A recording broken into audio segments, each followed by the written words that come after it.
welcome to episode 224 of the Grip Strip Podcast, the wet and wild edition of the Grip Strip Podcast. Don't get your hopes up or get too excited. It is a podcast.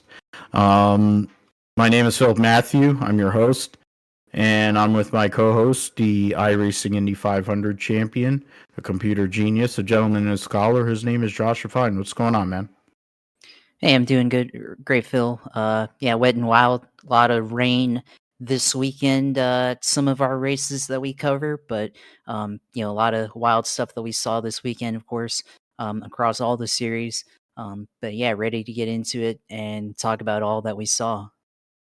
Yeah, we're gonna talk about Penske getting their first podium sweep since 2017 at Road America. Plenty of craziness that started the race there, and it wasn't pretty for the Hondas. We'll go to Snoreoma for NASCAR. SVG went and sent Hank Hill and then drifted behind him while Hank Hill was trying to flip him off. Might be one of the greatest things I've ever seen in my life.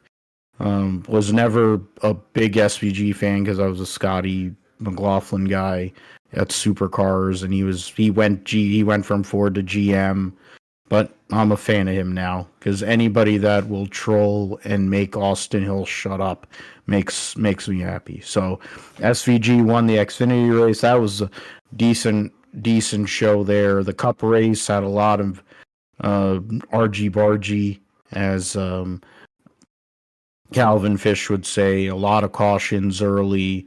Then it became pretty tame. Usual Snoreoma tire strategy played a role for Kyle Larson to get another win. It's not like he needed the confirmation that he was making the playoffs, but now he joins Will Byron and Dennis Hamlin as three-time winners in the Cup Series this year. He missed a race, and he's right up there in the points. Dennis Hamlin blows up epically like 2 laps into the race. So not great for Denny. I'm sure you had interesting thoughts about it on his show. So we went over those two there, and then we'll also talk about Fish Lips winning the Canadian Grand Prix. Josh was actually able to see the race. I was only able to see the last 20 laps. But in the end, Fish Lips from the outside pole gets the victory. Lando Norris definitely had a chance to win it. And then, spits the bit, which this isn't the first time that he's done that. And Woody, who started on pole, goes and has a battle with Lewis and gets the last podium spot. So I guess good for Mercedes. I guess good for Woody, but Lewis probably had the better car, and I think he was a faster driver this weekend. But sabotage, as Bill Shatner would say, or whatever. What are they? Subterfuge, whatever. There's stuff going on now at Mercedes, and they're proving why they're going downhill and why Lewis is leaving to go to Ferrari. They're doing it this year the way that they've handled him and they've handled this car. We'll get into all that for those 3 series. We have a big win in Indy next at Road America. Huge result there. The NHRA was at Bristol this past weekend. We'll preview the 24 Hours of Le Mans. It looks like there's a good chance of an American-led team winning overall. So that's a interesting prospect for sure. And there's possibilities of American-run teams winning all 3 classes this year. We'll get into Darwin Triple Crown for supercars. A couple guys that were here at Snoreoma this past weekend will be going back to go and race their regular cars there. And then World Superbikes at Misano.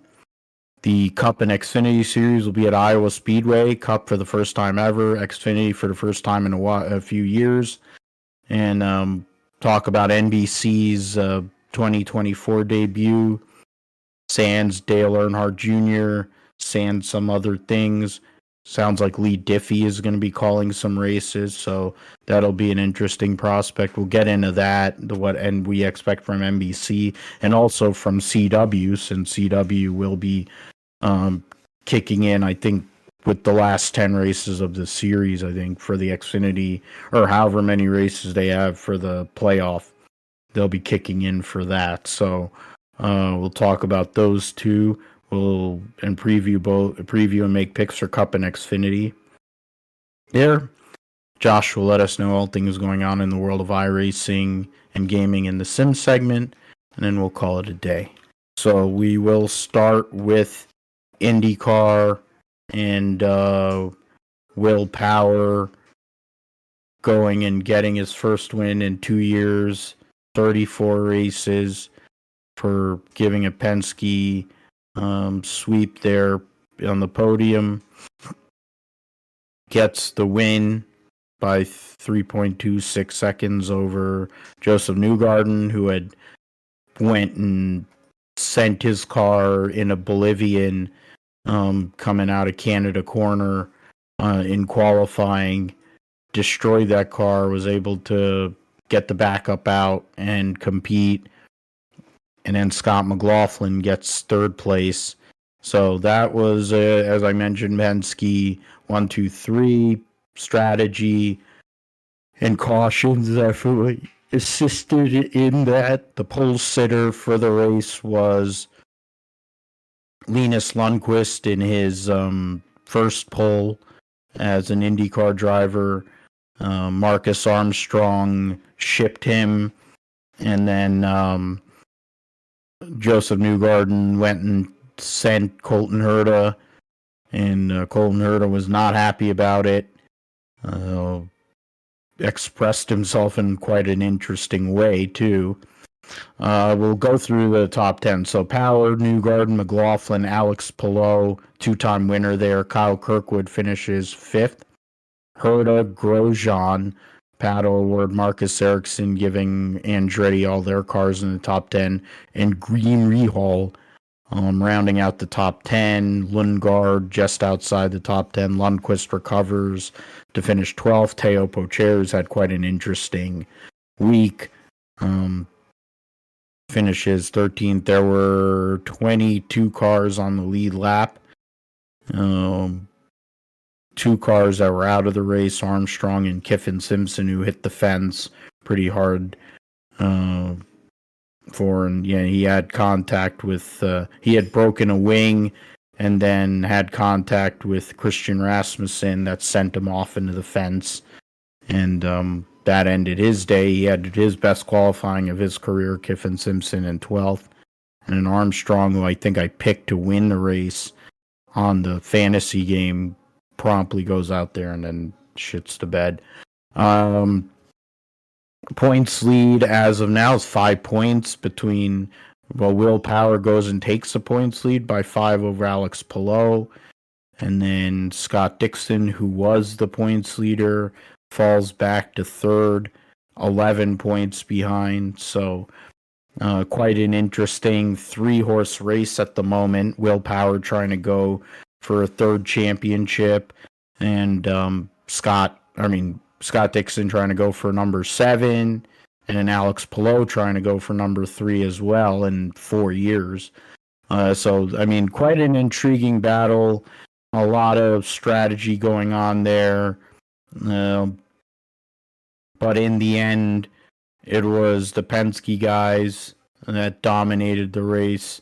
37 of the race's 55 laps were led by the Penske guys, so it makes a lot of sense that they ended up sweeping the podium, Josh.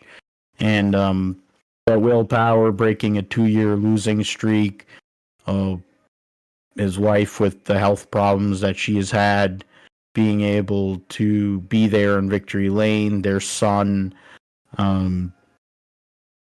being in victory lane. I think that's the first time since he's kind of grown up a little bit that he's actually been in victory lane. I think he was very little when his dad had made victory lane last. So it was good for him too.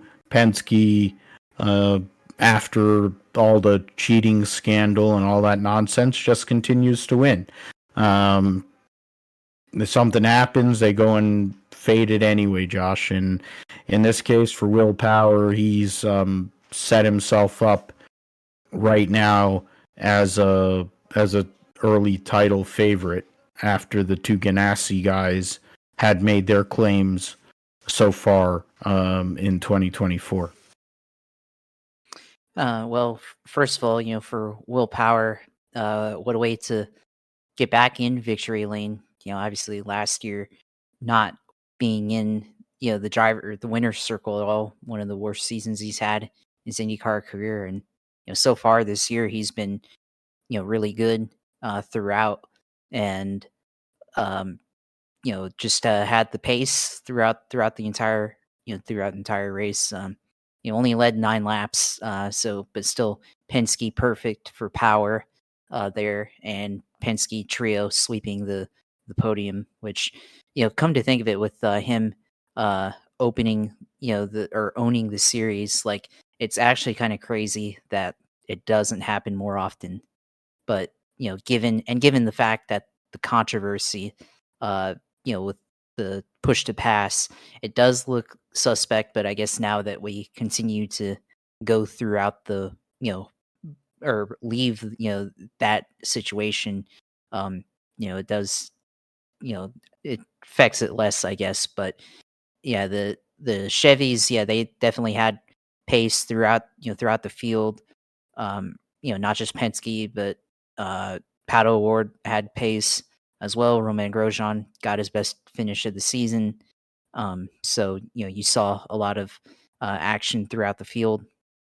Of course, Joseph Newgarden, Scott McLaughlin, they had a bit of a battle throughout the race between themselves, but Will Power, kind of with the undercut there, was able to make it work, and being able to get out there and uh, get ahead of everybody and open up a pretty big margin. And even with Joseph Newgarden pitting after him on that last set of pit stops, Newgarden wasn't able to catch up to him there, which I thought might happen. I thought Newgarden had a great car on Sunday, but Power just completely drove away at the very end, and was able to take away a very signature win for him this season. So yeah, finally Will Power back in victory lane, of course. But some of the other guys, we talk about, like Colton Herta got a top 10 run, but you look at how his races, and really the last couple of races for him, uh, like he at Indianapolis 500 spun out, had one of the better cars that could pass there. Detroit screwed over by the lengthy cautions, and going on to the wet tires, still finished well there. But you look at that and possibly a potential win that went up in smoke there. So especially being on pole there. So um, and then this race getting spun out or being collected in the first lap, and then having another incident soon after that. So quote AJ Foyt there, one of the misfortunate things last couple of weeks for Colton Herta there. So but now at least he's able to rebound from the back of the field to get up to 6th place there. So that's definitely a good recovery for him there. Of course, a lot of other stuff happened, with the two Ganassi cars, the Armstrong, Kiffin Simpson, the first lap incident, that was pretty wild to see there with those two cars. Of course, Scott Dixon. That's another factor that there was with Scott Dixon having issues with his tire blistering after a couple of laps being on the alternates. Seemed like the alternates were more sensitive to wear very quickly, and that paid, especially on the left rear tire there. So um, that's kind of interesting how that kind of played out. But for Scott Dixon, 21st, that's a very uncharacteristic finish for Scott Dixon, especially on a road course like Road America, where you expect him to at least compete for the podium there. So yeah, very uncharacteristic of him to have that type of finish. But for or Will Power, I think he also takes the points lead overall in this. So that's pretty significant as well for him going forward. And now we have to look at him as a championship contender, like his teammate. Both of his teammates really like Alex Palou, so definitely have to consider that. And then of course I think you have to feel for his buddy DJ Flavor Fave there, going out the last couple weeks, pulling out and showing up for his boy, but this week not there, and Will Power actually goes out and wins the race. So kind of funny how that works out. But yeah, that was a pretty interesting race throughout. Interesting weekend. Newgarden crashing and qualifying there, pretty hard impact in the kink. But he's able to get out, so thankfully he's okay and all that.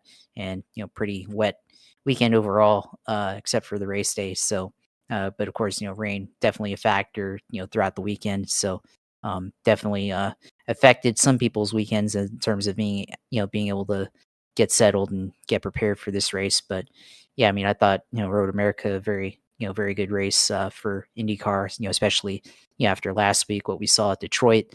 Definitely a very much more normal race. The start might have been a little bit argy-bargy, but they were able to settle down and get going at some point. And then you saw the strategies play out, and eventually Power going out on top there with that undercut. So yeah, overall definitely a good race, and we got to see somebody win for the first time in a while. Yeah, it's a good story with Power, and I mean for Penske, after all the issues that Newgarden had qualifying, to go out there and get that done. So credit to them. It's Road America, so I mean the win there is huge. It's one of the biggest races of the season, and it's total commitment to win there. You don't win there by accident. The amount of the high G loads, the speeds, the margin of error in certain areas. I mean, it's just an amazing place. So Penske goes out there, gets her done, and they'll take a week off, and then they'll be back at Laguna Seca. So that'll be interesting. June race at Laguna Seca, so it'll be really effing hot. One thing that will be a point of discussion at Laguna Seca could be Agustin Canapino and whether he's the driver of the number 78 for Juncos Hollander Racing, or Hollinger, or whatever the fuck they are called. Ricardo Juncos has not responded at all through any of the instances of the abuse and hatred towards other drivers. Agustin Canapino not only basically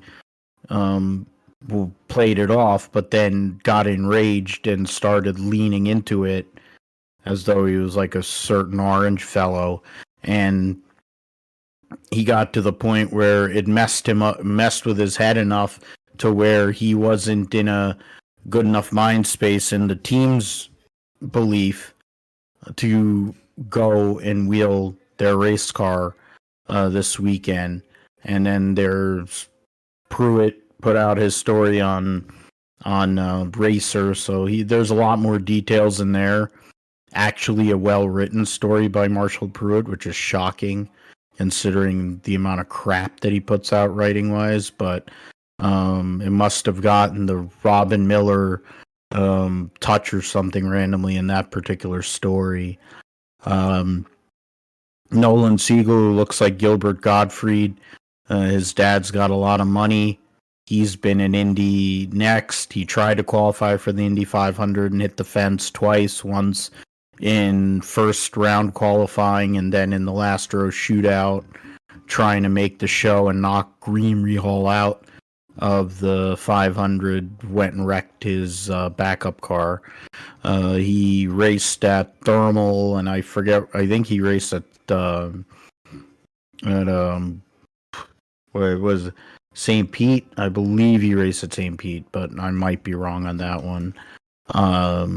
Either way, he has a limited schedule with Dale Coyne, but it sounds like because of the money that his dad can bring to the table for him and his talent, those two things combined could possibly see him in that second seat at Juncos Holland or whatever for the rest of 2024. And I mean, on the one side of things with Canapino, it's a great story in that an Argentinian racing legend comes from driving tin tops, driving cars with doors on them, driving touring cars, jumps into an Indy car, and actually isn't a complete waste of time.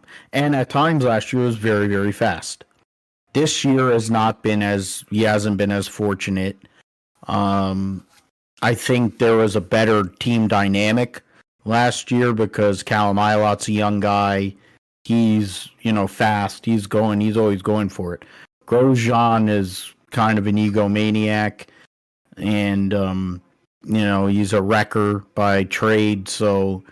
And he's probably distracted because he's driving the Lamborghini in World Endurance Championship and all that stuff. So I don't know what his real focus is. Is it IndyCar or is it running World Endurance Championship?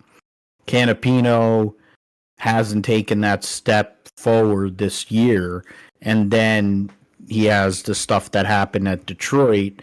Teo Pourchaire, yes, he made a mistake. Yes, he ran into him. He wasn't the only person that got ran into last weekend at Detroit. It seems to be a thing here in IndyCar where people just flat drive through each other. It's almost like they're watching NASCAR videos or something, or watching ARCA racing or some crap. But for me personally, I don't care one way or the other because they're irrelevant to me. But I also wouldn't condone that kind of behavior. The lack of contrition and the lack of remorse is the biggest problem. We know Canapino's not an English-speaking person first. I get it. He's learning English. He speaks it better than a lot of guys on the grid. But he understands what he's liking. Every single instance of this, he's played it off and has gotten to the point where he's basically saying that it's BS. So I don't know. He must be learning from a certain person that seems to live in that certain world too. Dude was a championship winning race car driver. If you're telling me that this is how it went in Argentinian touring cars, I can only imagine what the hell happened on the racetrack. Because if he thinks that it's okay to just have this kind of like vitriol towards one another, they must have been destroying equipment like left, right, and center. But in IndyCar, when you have a low-funded team and you're basically have no ability for whatever reason to just say, yeah, I disavow this and we need to be more positive in how we express ourselves. And I know that it's been very negative and I didn't react to it the way that I should have. He probably doesn't. The point is he has to. I know IndyCar is terrible with PR, and it's been proven since last fall, since the end of that season, how bad they've been with PR. But the reality of the world is this guy is sitting there. You sent one guy out of IndyCar basically because he wanted greener pastures, so he went to World Endurance Championship, and within 2 races, he won overall. The guy can drive a race car. They got rid of him a guy who's talented that was a Formula One prospect, and they kept Canapino. And then they bring in Roman Grosjean, who's whatever. I don't get the fascination with him, other than he almost ate it in a fire at Bahrain a couple of years ago. I mean, he was a F2 champion. He got out alive, thankfully, but he crashes a lot. And he's a douche to the point where root beer floatheads teams making faces at him. Like, what is his redeeming quality in an Indy car? It's like, other than that St. Pete race where he wrecked with Scott McLaughlin last year, and I guess a couple of races that he had for coin, like, can anybody name a race that he stood out and he did something that was so amazing? Really? I don't get it. He's a wannabe Sebastian Bourdais, but he's not Sebastian Bourdais. Sebastian Bourdais actually won races. Sebastian Bourdais kept his equipment on the functional. Sebastian Bourdais was a guy who was a team builder and a leader. And yeah, he might have had his whiny moments, which he did, but he also had fire. He had a fire within him that made him so tough to beat that he won 4 consecutive championships. So, I mean, I guess my question to you, Josh, is like, what do you think in terms of what they're going to do? Does Canapino finish out this season? Or is that the end of him after he sat out this past weekend at Road America? I think it's tough to say because, I mean, I think they probably give him, they put him back in the car for Laguna Seca. But, yeah, I think if his performance suffers and, it's clear that he's not up for the task going forward, then we could see him being canned permanently soon after and put in put off to the side and everything. And I think it also affects just the Juncos Hollinger uh, racing team in general because Juncos I think is also a bit complicit in this as well. And I think this is definitely from what I saw. This decision to pull him out for Road America is definitely probably from the Hollinger side of that team and everything. And I think he's pretty serious about wanting to field his team in IndyCar and uh, compete for races. But it's going to be hard to do that when you have a lot of distraction from side affairs like we've been seeing here the last couple of weeks. So and Hollinger can easily go somewhere else and fund another team or something like that. So that's something you have to consider because I think definitely don't think it's. I mean, they've been around for a while. They were in 2019 when they booted Alonso out of the Indy 500, but obviously a 2-car effort wouldn't be the case if it weren't for Hollinger in that team. So I think if his performance suffers and it's clear he's still driving distracted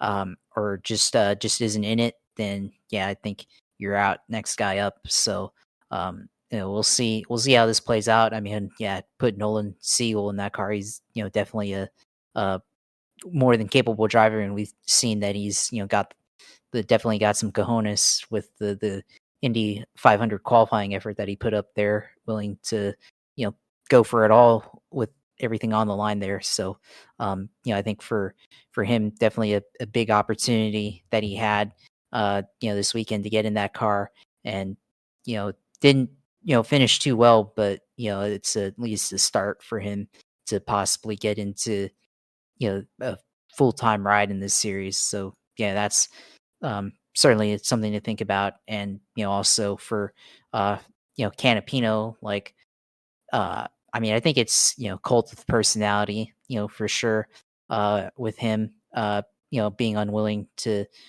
be quick to, I guess, denounce rabid fans online. And we see it everywhere. We see it in F1 with especially Lewis versus Max in 2021. The culture, I think, was very animated, I guess, with the two fan bases and everything. I think one more on one side than the other, but I think just in general, and we see it with other fan bases and I think other sports, and it's trying to look online, trying to get some insight, and is this because with Argentina, like their soccer team, is very successful, very popular.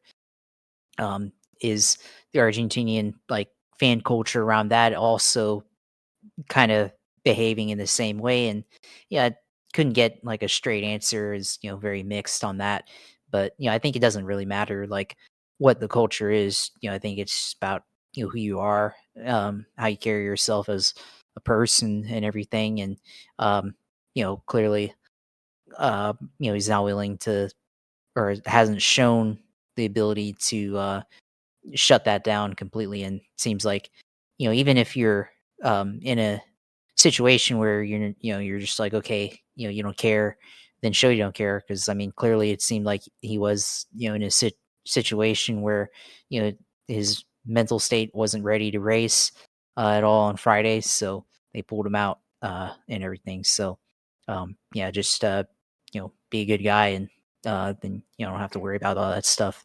So uh, yeah, it's unfortunate because I mean, I agree with you. I mean, we've picked him a few times at least. He's good enough where I think we've picked him a few times in our picks as a wild card.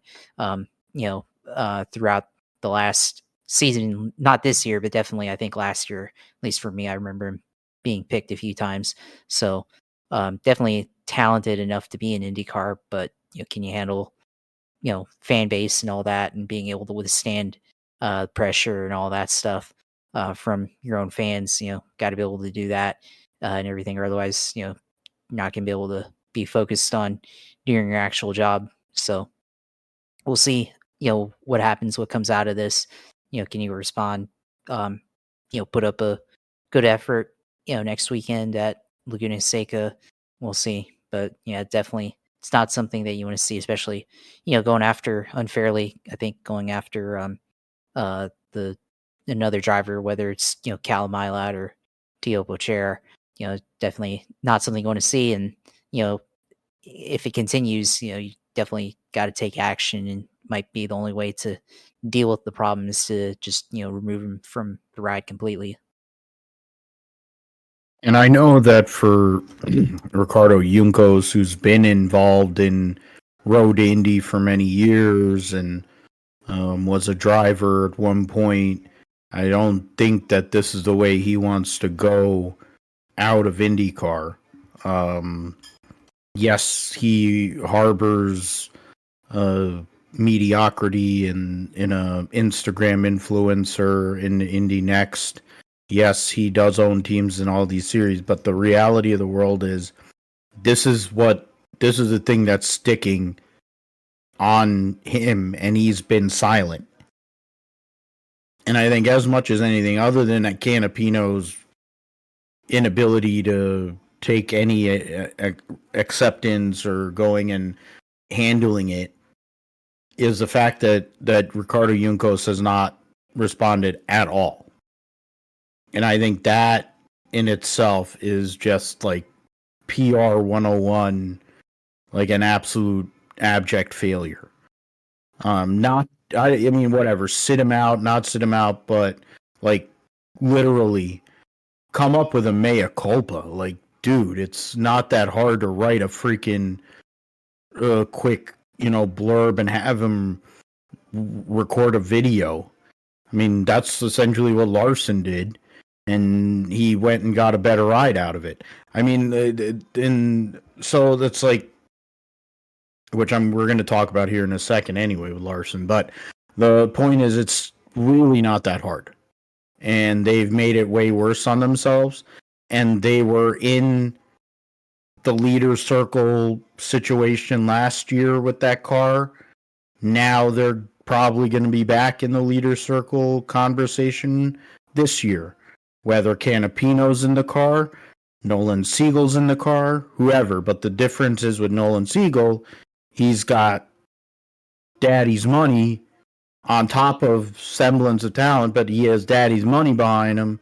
So he could go with Hollinger, and they could probably just basically go and buy up the team, if anything. And then we'd get rid of that whole toxicity, or we don't know what will happen with that. I mean, there's other wheels and moving parts at the back end of the field, but we'll go and see what happens with that in a couple of weeks at Laguna Seca.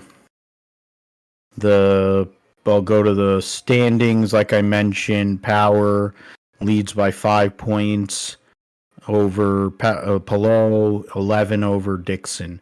Then there's a big gap to Pato O'Ward in fourth, and he's 5 points ahead of both Scott McLaughlin and Kyle Kirkwood. And he is, 8 points ahead of Colton Herta in seventh. Joseph Newgarden is in eighth, Rossi ninth, Felix Rosenquist in 10th. So that's, you look at, those are the, I'm looking at it's the 78 is with Canapino is 22nd in driver points. So the 6 car is definitely inside.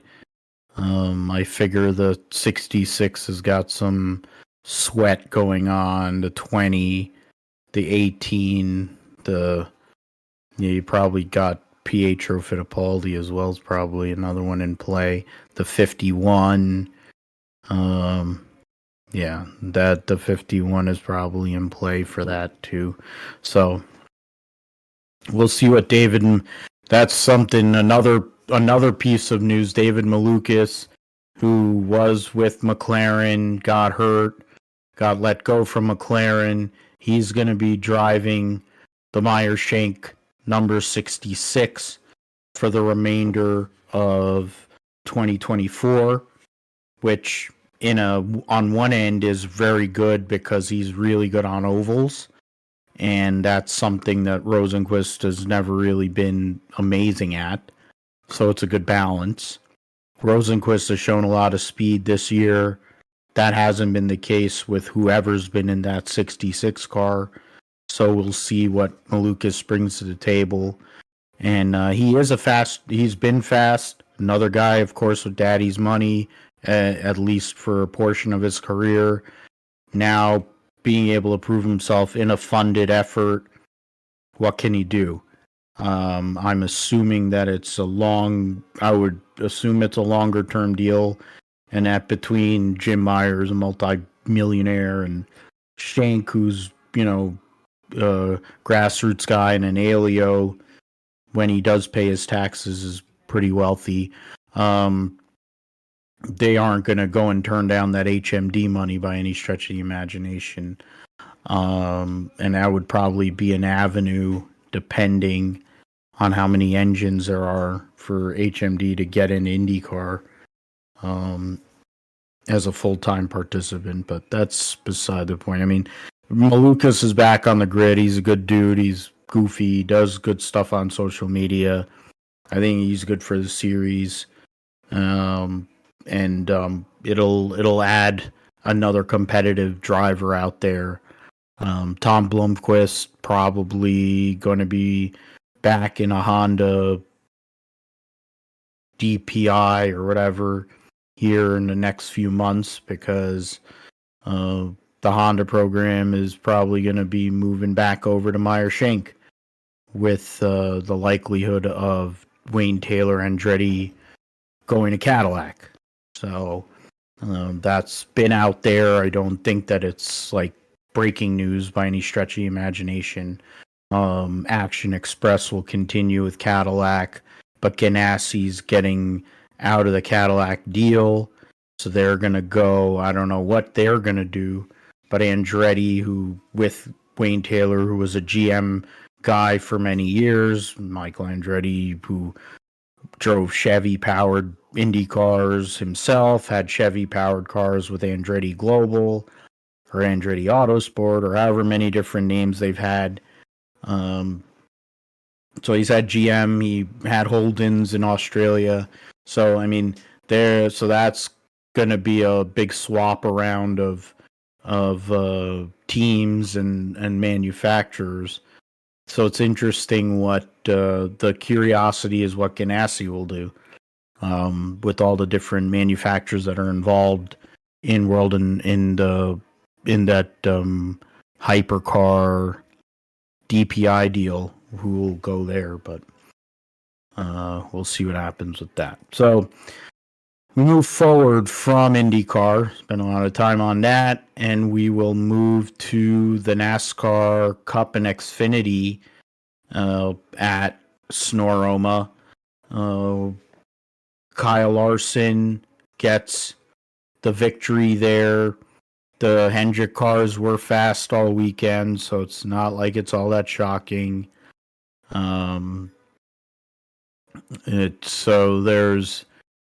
But in the end, he had to move his way up through after his last pit stop to get to the win, and that's what he did there.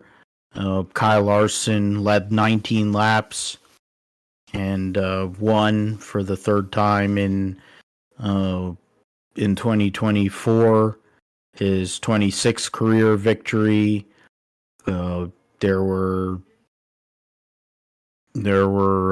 8 cautions or 22 laps, and most of it happened basically in the first 42 laps of the race, where there was multi-car incidents aplenty there. So Larson gets the victory over Michael McDowell.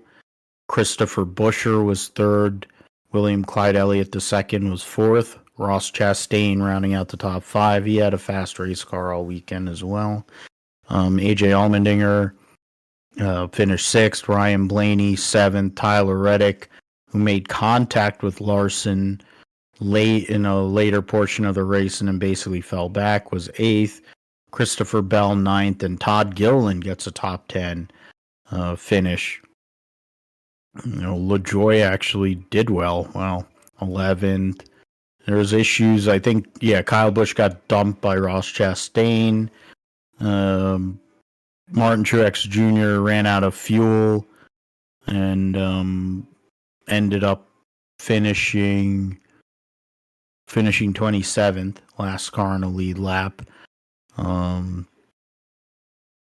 Joey Logano started on pole, finished 21st, and his strategy didn't go in his way. Carson Hocevar had decent pace, finished beyond his teammate. That's probably the first time I think all year, or when both cars have been on track, that Zane Smith's actually beaten Carson Hocevar. Tells you how bad it's been this year for that team. But I mean, for Larson, he had pace all weekend. All the Hendrick cars did, and he goes out there, gets a victory that will help him out in terms of the playoff, because with all the thing, it took them forever to finally give him a waiver and stuff, but now he has a waiver, so he doesn't have to worry about making the playoffs and playoff points. Now he can just keep on padding stats, and he has taken over the points lead again with his win on Sunday by 14 over Clyde, 26 over Hamlin. Then it's a bit more of a gap there. I mean, right now there's essentially 5 drivers that are within one race. Reddick is minus 49 in 4th, and Martin Truex Jr. is minus 53 in 5th. And then you have William Byron there right on the outside, minus 66. There's 4 drivers that have a lot of the playoff points. They have double-digit playoff points. It's Larson, Hamlin, Byron, and Christopher Bell. They're all the multi-time winners so far this year. So, there was a lot of craziness early in the race, a lot of destruction, probably unnecessarily, but it's the way they race these days. I mean, Hamlin blows up early. not sure what happened with Keebler. Then there was a wreck with a bunch of the Fords there, which included Joey Logano and Richard. Yeah, that was the first thing that basically started the end of the day for Chase Briscoe. You had Gumby, Cindric, Burton, Logano, Briscoe, and Stenhouse. Then you had the stage break. The 33 of Will Brown had issues. The current points leader in the V8 Supercars Championship, driving for RCR. I picked him in my pick'em pool, and it went to hell in a handbasket. Cam Waters had a rough weekend, and then ended up wrecked and out. So brutal day. Oh yeah, that's right. Ty Gibbs went and he blew a tire and then hit the fence. I think he hit the wall on the front straight, then hit the wall going off into turn one. So yeah, that's what happened to Keebler.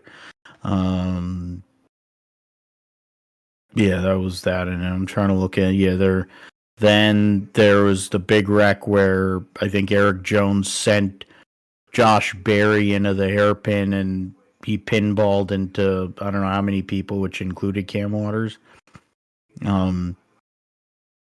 So that was a bad deal there. Took out Bell and Byron, Truex, amongst others. Then you had Gumby got into another one, got involved with McDowell, and he came back from that and finished second. So credit to him on that. And that is a first. I'm actually giving credit to Michael McDowell.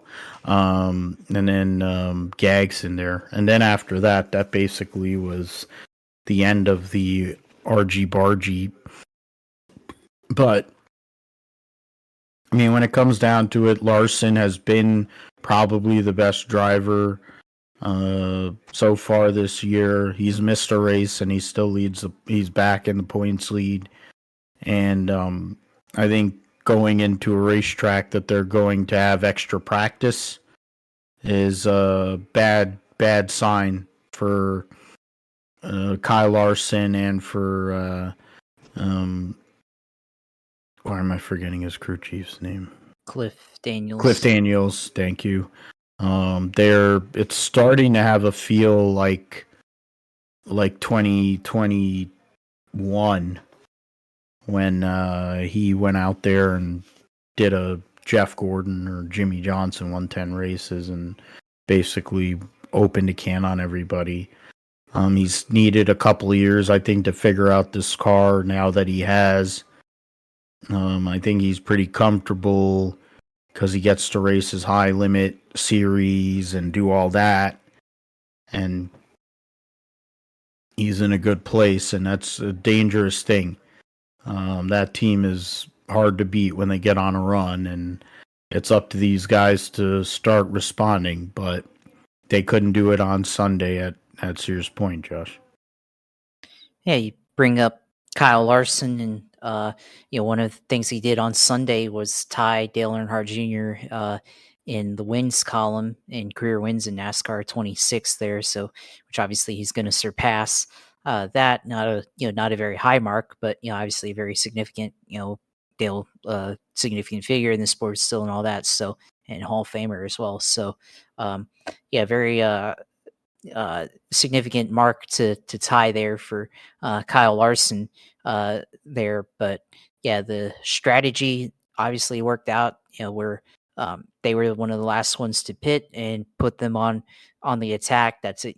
Exactly what Cliff Daniels wanted was for his driver to be on the attack mode at the end, and went out and did that, and was able to narrow down the gap from 4 seconds or so to Truex and Chris Buescher, and able to pass them both inside one lap and take over the lead and go on to win the race. So home victory for Larson, obviously being from nearby in Northern California there. So obviously for him, big victory on top of the waiver, news and all that stuff.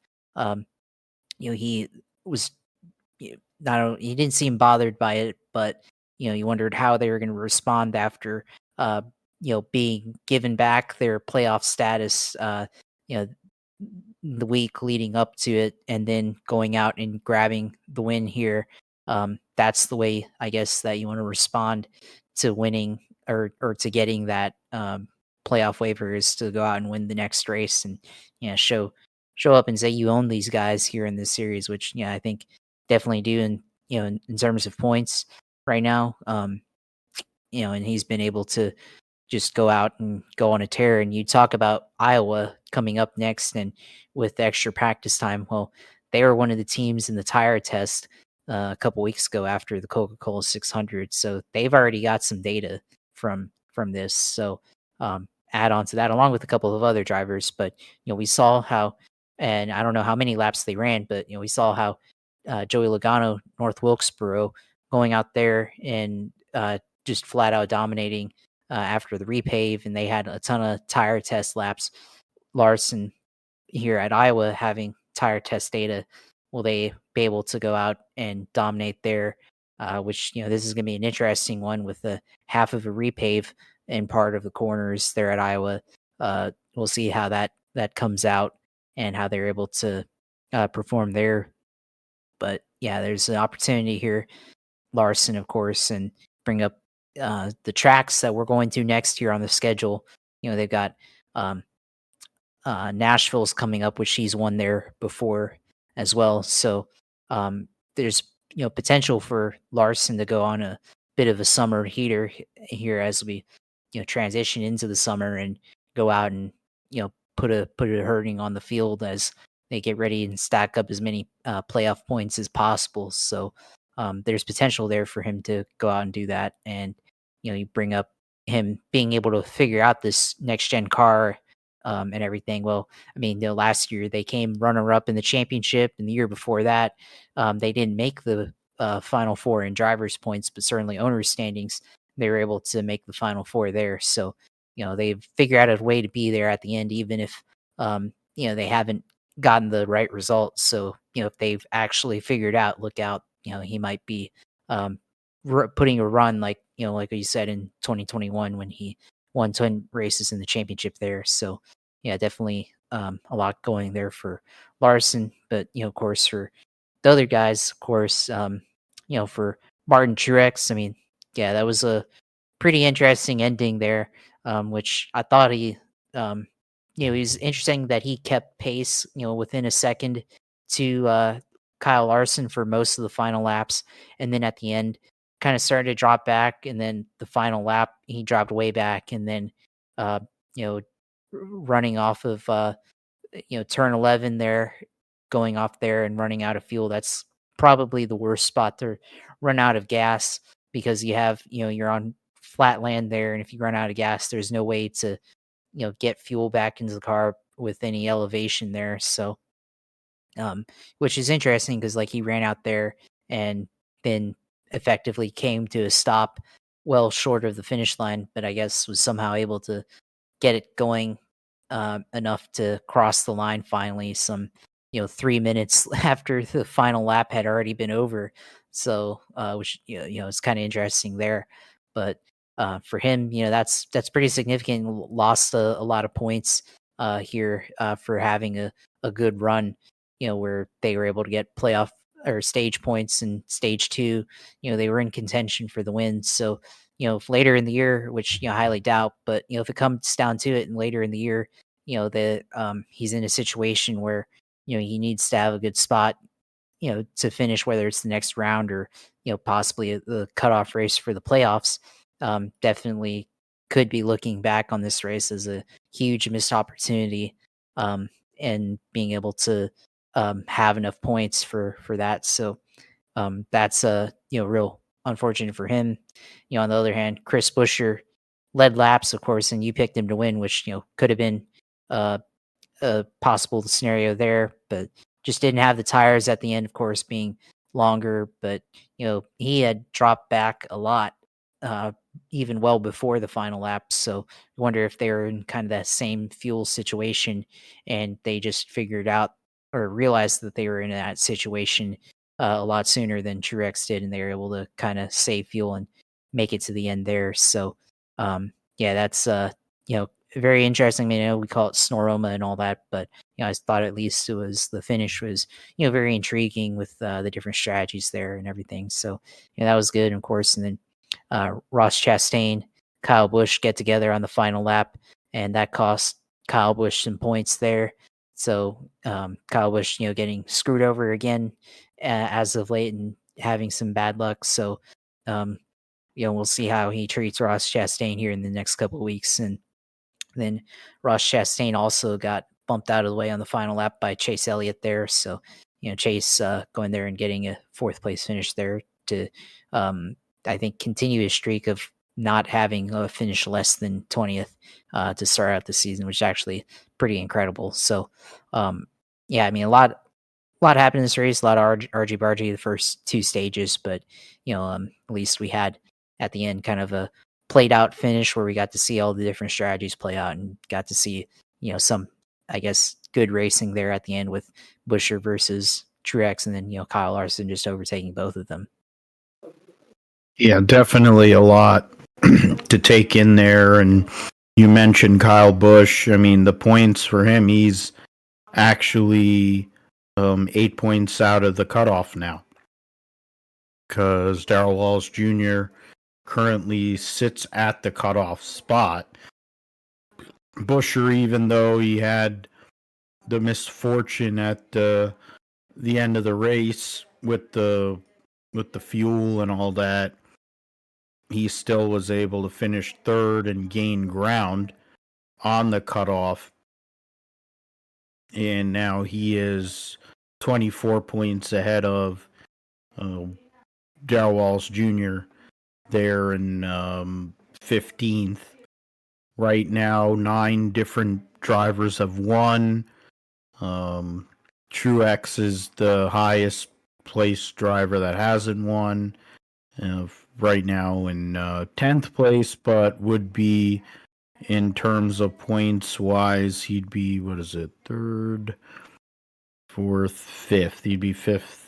Like I mentioned, I did mention it earlier, he's fifth in points. So I mean, he's been running pretty well. The win is probably around the corner for him. Keebler Gibbs is another one.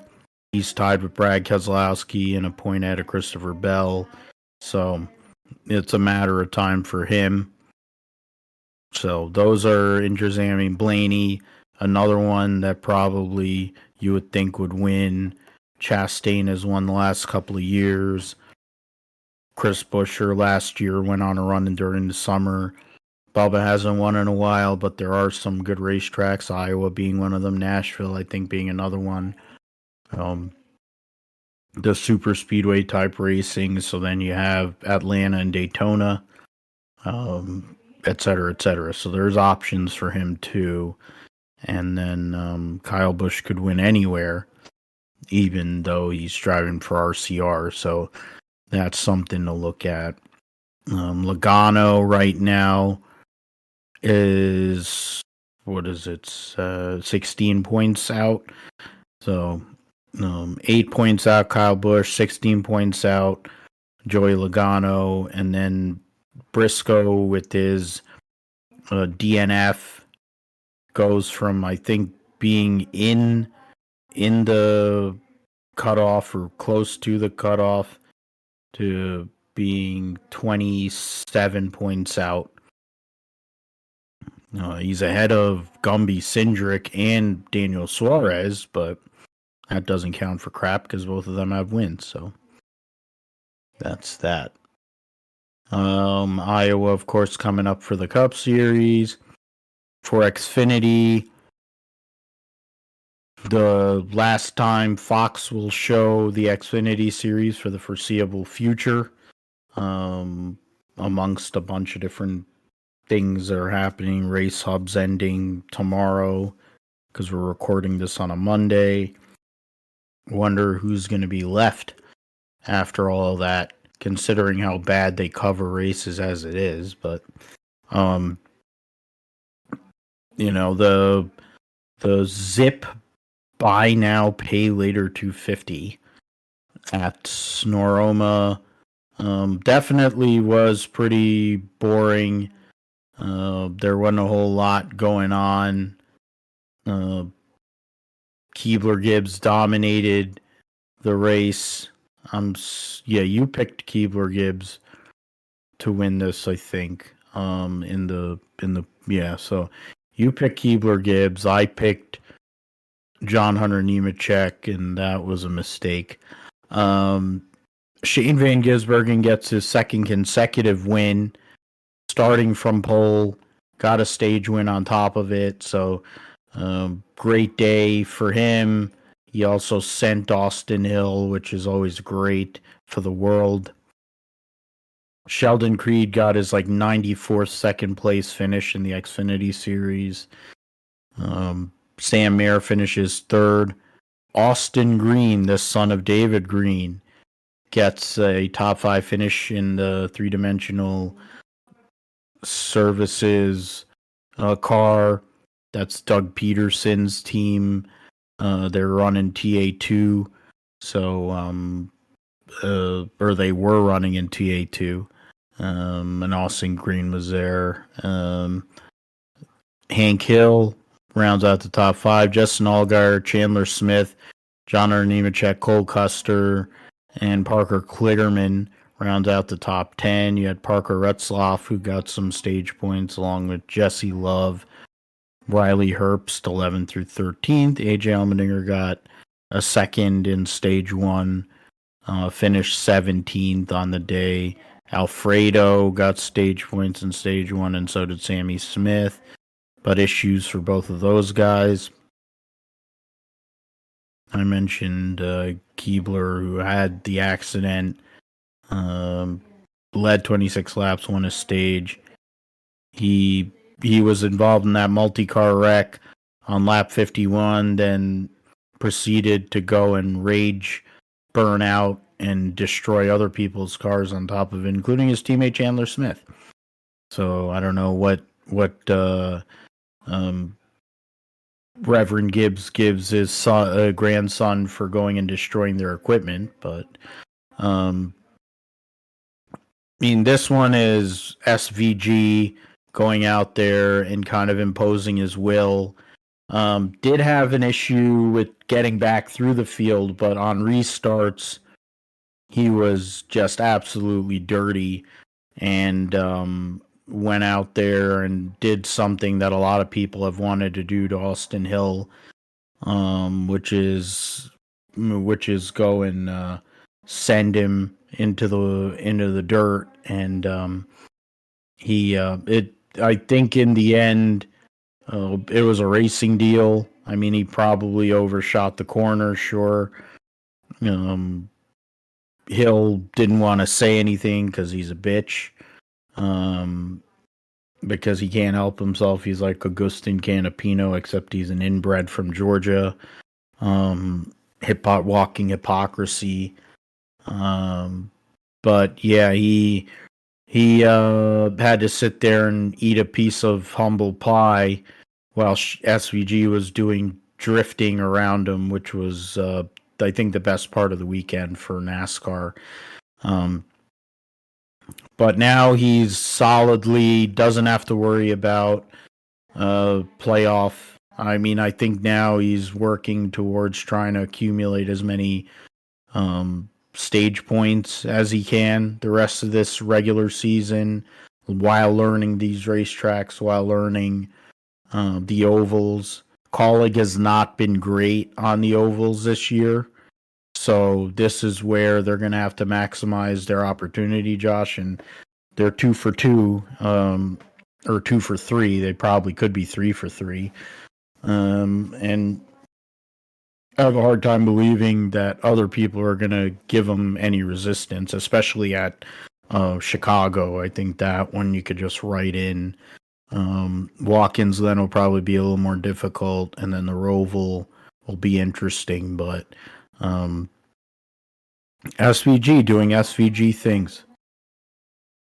Yeah, he went out, did exactly what he has been known to do, and he went out there, dominated the majority of that race, and the final restart there, of course, battling with Austin Hill, and I really wanted to see that race play out under green, but because I thought that was going to be interesting.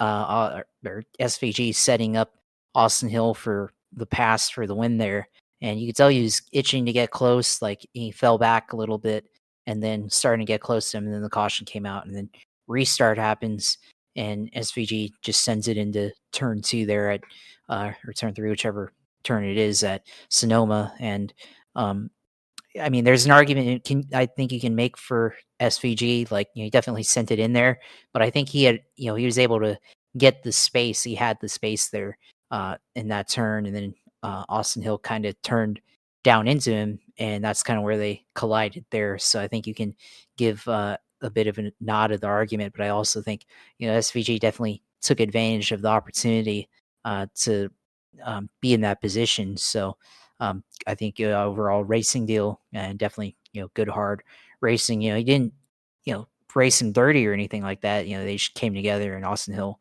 lost all his momentum and fell back to 5th place there. So for SVG, did it in the nicest way possible, I think, to Austin Hill. After what happened with them between the two of them at Coda earlier this year, where they both got into it, neither of them won. So, and SVG winning this race, pretty big deal, obviously, with points in the playoffs. So you make a good point there that he was able to win, or get enough stage points from here on out, which we have a couple of tracks, and you mentioned the road courses, Chicago, Watkins Glen later on this year, but also look at the other tracks that he did well at the beginning of the year, like Atlanta still on the schedule, which, well, they're beginning, I think, well, Cup is beginning the playoffs for them, but I think that's definitely a track that he could perform well out, finish top 5 there beginning of the season. Daytona finished relatively well despite getting into it with throughout that race. So a couple of tracks for him where besides the road courses where he could finish in the top 10, and or at least potential for good stage points there. So I mean, it's just 2 of them, and there's going to be plenty of others and everything, but definitely for him to capitalize on stage points, there's plenty of opportunity from here on out. And 2 wins, you can definitely take more risks in that department, I guess. So that's a good deal for him there. So yeah, very dominant performance, and I think it also just shows to his skill, because if you look at the data, never got past under green.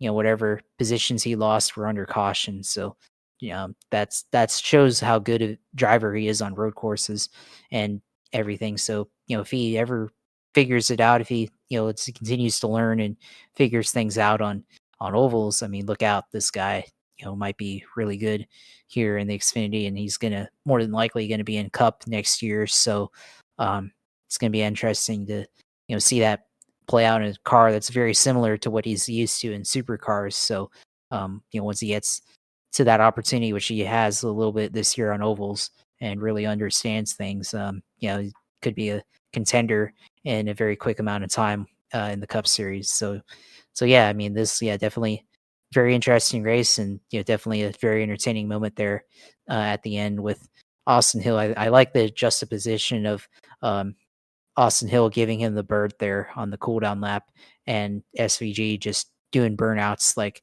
right in front of his face. That was a very entertaining moment there, and I definitely liked seeing that. It was just what a way to go out and troll there, and go out and celebrate that victory. So yeah, I didn't think, I don't know why, I didn't think he was gonna win for some reason. When we made our picks last week, I was like, "Yeah, there's probably no way he gets 2 in a row, right?" I mean, I know he's good on road courses, but I just, the way that these races play out, I just don't know if he can go out and get a 2nd win in a row, and man, he proved me wrong there. So, honestly, I was thinking about him, but, last week making picks, but, this week, well, I guess we'll pick him at Chicago, I guess, but, he definitely showed he was able to get it done, on Saturday night at Sonoma.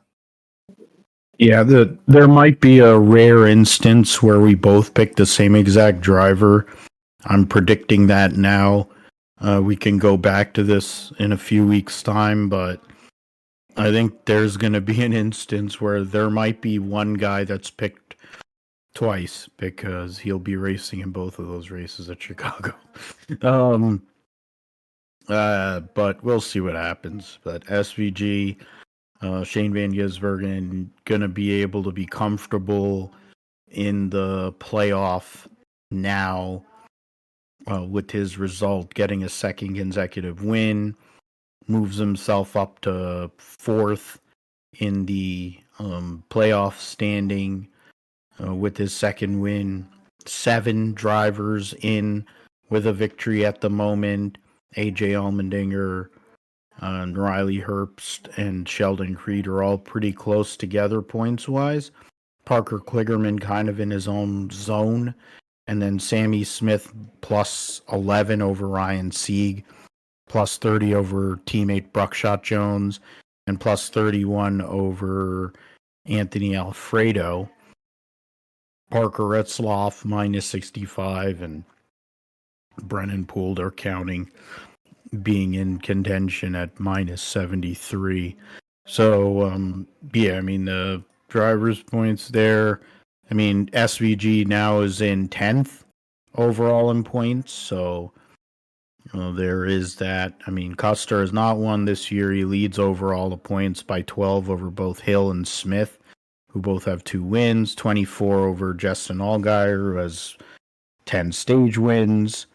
And then, yeah, SVG is 4th in playoff points with his 2 wins. You have 5 of the top 9. 5 of the top 9 or 5 of the top 10 have not won a race so far this year. So there's plenty to come along probably for those guys in their chance to make the playoff. But there are competitive cars. I mean, Sammy Smith, Sieg, Buckshot Jones are all possible drivers that can win. Sieg's never won, but he got close, of course, at Texas. Smith won 1 race last year. Buckshot Jones has won multiple times in his career. Alfredo, if he were to win, would be huge for the sport. If he was able to make it in with the Hour Motorsports team. And then Jordan Anderson made it last year with Jeb Burton, but Jeb Burton's having a nightmare year this year, so really it's Parker Retzloff who's his option there. Okay, let us move over to Formula One. Fish Lips goes and gets yet another victory. I think there was some stat that he's won 50 out of the last 75 Grand Prix or some craziness. Which, I mean, that's in 50 wins. There was only Alan Prost for forever that was at 50 wins, or 51 when he ended his career in 1993. Then it was Michael Schumacher and him. And then it was Schumacher, Vettel, and Prost, and then it became Schumacher, or then it became Lewis Hamilton, Schumacher, Vettel, and Prost, and now you have Fish Lips in there as well with, I don't know what Grand Prix victory it is at this point, but he gets the win, but it wasn't straightforward, similar to Imola, similar to some of the more recent races. Go out there and getting that result. It's his 6th win of 2024. So that's yeah, I mean that's he won 4 out of the first 5, and so Verstappen gets that victory over Lando Norris by just under 4 seconds. George Russell rounding out the podium. Sir Lewis Hamilton 4th, Oscar Piastri 5th, Alonso Stroll at home, Ricardo, who cursed out Jacques Villeneuve, which is hilarious. Jacques Villeneuve looks like a character from a Pixar movie, the way he walks. Gasly and Ocon being told to move over for Gasly not being able to pass Ricardo, but then not giving him back the spot. So the continued drama at Alpine on top of the fact that they have a pretty useless car. Strategy there where I think Lando Norris and McLaren went for slicks, and that affected his ability to go and stay out front or have chance to affect fish lips, and that was essentially a big key to why he wasn't able to get his second Grand Prix win in 3 starts. But fish lips, it wasn't there. They weren't amazingly fast for parts of the weekend, but it seems like per usual when it comes time to show up at in qualifying, he's able to find a couple of tenths essentially, and with it's virtually unstoppable, and that was actually win number 60. Interesting. Okay. So win number 60 for him. He'd won, yeah.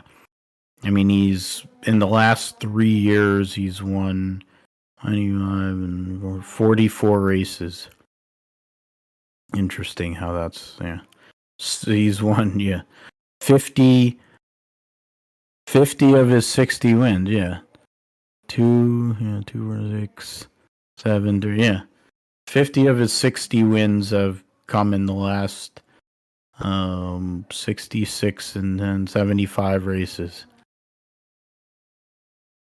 That's ridiculous. But yeah, I mean, they had to kind of sort of work for it, because of McLaren being there, Woody getting the pole, tying him with the exact same time, which happened back in '97 at the European Grand Prix, title decider between Villeneuve, Schumacher, and Heinz-Harald Frentzen. But yeah, I mean, you said you picked Lando Norris, went out on a limb, and I think you were going to actually be right. But in the end, Fishups goes out there and does what he's basically done for the last 3 years, which is get another victory. Yeah, get another victory, of course. Number 60 for Mr. Sim Racer, Max Verstappen there. So, yeah, exactly like you said, yeah, this wasn't straightforward, and he definitely had to work for it. But obviously, he's won enough times to know what to do to be in position to win, and goes out and grabs another win there. Which I think for McLaren, they really lost an opportunity to possibly win this race. They didn't pit when they should have, when Red Bull with Verstappen, George Russell, Piastri all pitted at the same time. They kept them out an extra lap there, and then coming back around, there was the possibility of Lando Norris, beating his teammate out there, which he did. But then, later on when it was time to pit again, he just wasn't in a good position to be able to get a good pit exit with the dry line, and then having to go out into the wet part, very damp part of the racetrack first, and you see him the urgency to try to get to the lead, but almost wiping out there on slicks in that that pavement there. So yeah, I mean, this was an opportunity for Lando just as much as it was for Verstappen. So Lando had an opportunity, and they probably should have won this race. So it was otherwise very interesting. With George Russell leading throughout the first part of this race, and hanging tough with Lewis at the end. That was also interesting. So yeah, Verstappen figured out how to take advantage of the rain, and figured out how to establish the dry line there. So I think it was also just misfortunate for McLaren there with Lando because of how the yellows fell there, especially Logan Sargent. They're causing a couple of yellow flag situations there, which kind of interesting. And then you saw the deal with Carlos Sainz also being involved in a yellow. So some stuff there, I think that if it played out a little bit better, we could have seen McLaren win, but they just kind of messed up, I think, a little bit on their strategy, and that prevented them from winning. Which I think being in this situation though is good because they can learn from it, and they can certainly figure out what to do next time when there's this situation.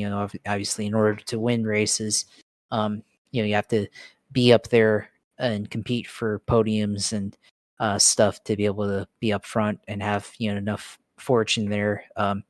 Which even then, after all the pit stops kind of went through and everything, still had to kind of fight with Piastri and George Russell there at the end for Lando. And it wasn't quite straightforward for Verstappen because he was still having handling issues there at the end. So there was still some doubt with whether he could get the victory, but with the way things played out, just didn't really have to worry about anything. But for the other guys, yeah, I mean Russell, he led a good portion of this race. So you have to wonder if he's thinking about possible missing out on a potential win there. So definitely for those guys, yeah, definitely a missed opportunity. But I thought it was entertaining with the rain and making that interesting. I was thinking about 2011. We saw Jensen Button there with McLaren getting a wild victory there with how wet and wild that race was. Thought maybe something similar. I mean, not quite, but seeing some competition up front for once. Very enjoyable to see that. So, wonder if we can get another. I mean, doubt it, but it'd be nice to have another wet weather race. I mean, for crying out loud, we saw Haas up there for a bit while it was still pretty wet. So that was also interesting there. But yeah, I mean, for Verstappen, number 60, which obviously very significant win, and if he keeps winning at this clip, I mean he'll be at Lewis's win number. If he averages 10 wins a season for the next 4 years, that's pretty significant. So we'll see how he does, but hopefully the regulations change enough where he doesn't get to Lewis's number just quite yet. Yeah, I mean, we'll see what they do. The new regulations came out for 2026. Cars are going to be narrower, and then they'll also be shorter. So that'll be something that'll help. They're going to essentially have like a push-to-pass system instead of DRS. So that'll be something utilizing more of that electric regeneration, energy regeneration. So there's different things that comes with that. Cars look all right. They look better than the F2 cars, that's for sure. But we'll see what happens and what those engines are like in a couple of years. Well, not really a couple of years, really next year, once they start kind of bringing them out and testing them, in a sense, at least mules to go and get data. The points for the drivers, what is that, 40, 54, 56 points. Verstappen over Charles Leclerc, Leclerc and Norris, 7 points separating those two. Carlos Sainz and Sergio Perez, separated by a point. Sergio Perez had a nightmare weekend. He gets an extension, but promptly goes out in Q1 and then had issues during the race. Oscar Piastri is in 6th. George Russell is 14 points ahead of Lewis, who is 14 points ahead of Alonso. Yuki Tsunoda rounding out the top 10. Teams Championship, Red Bull is 49 points ahead of Ferrari. Then Ferrari is 40 points ahead of McLaren, who is then ahead of 88 points ahead of Mercedes, which is just crazy to think. This time last year where McLaren was compared to where they are now. And then Mercedes has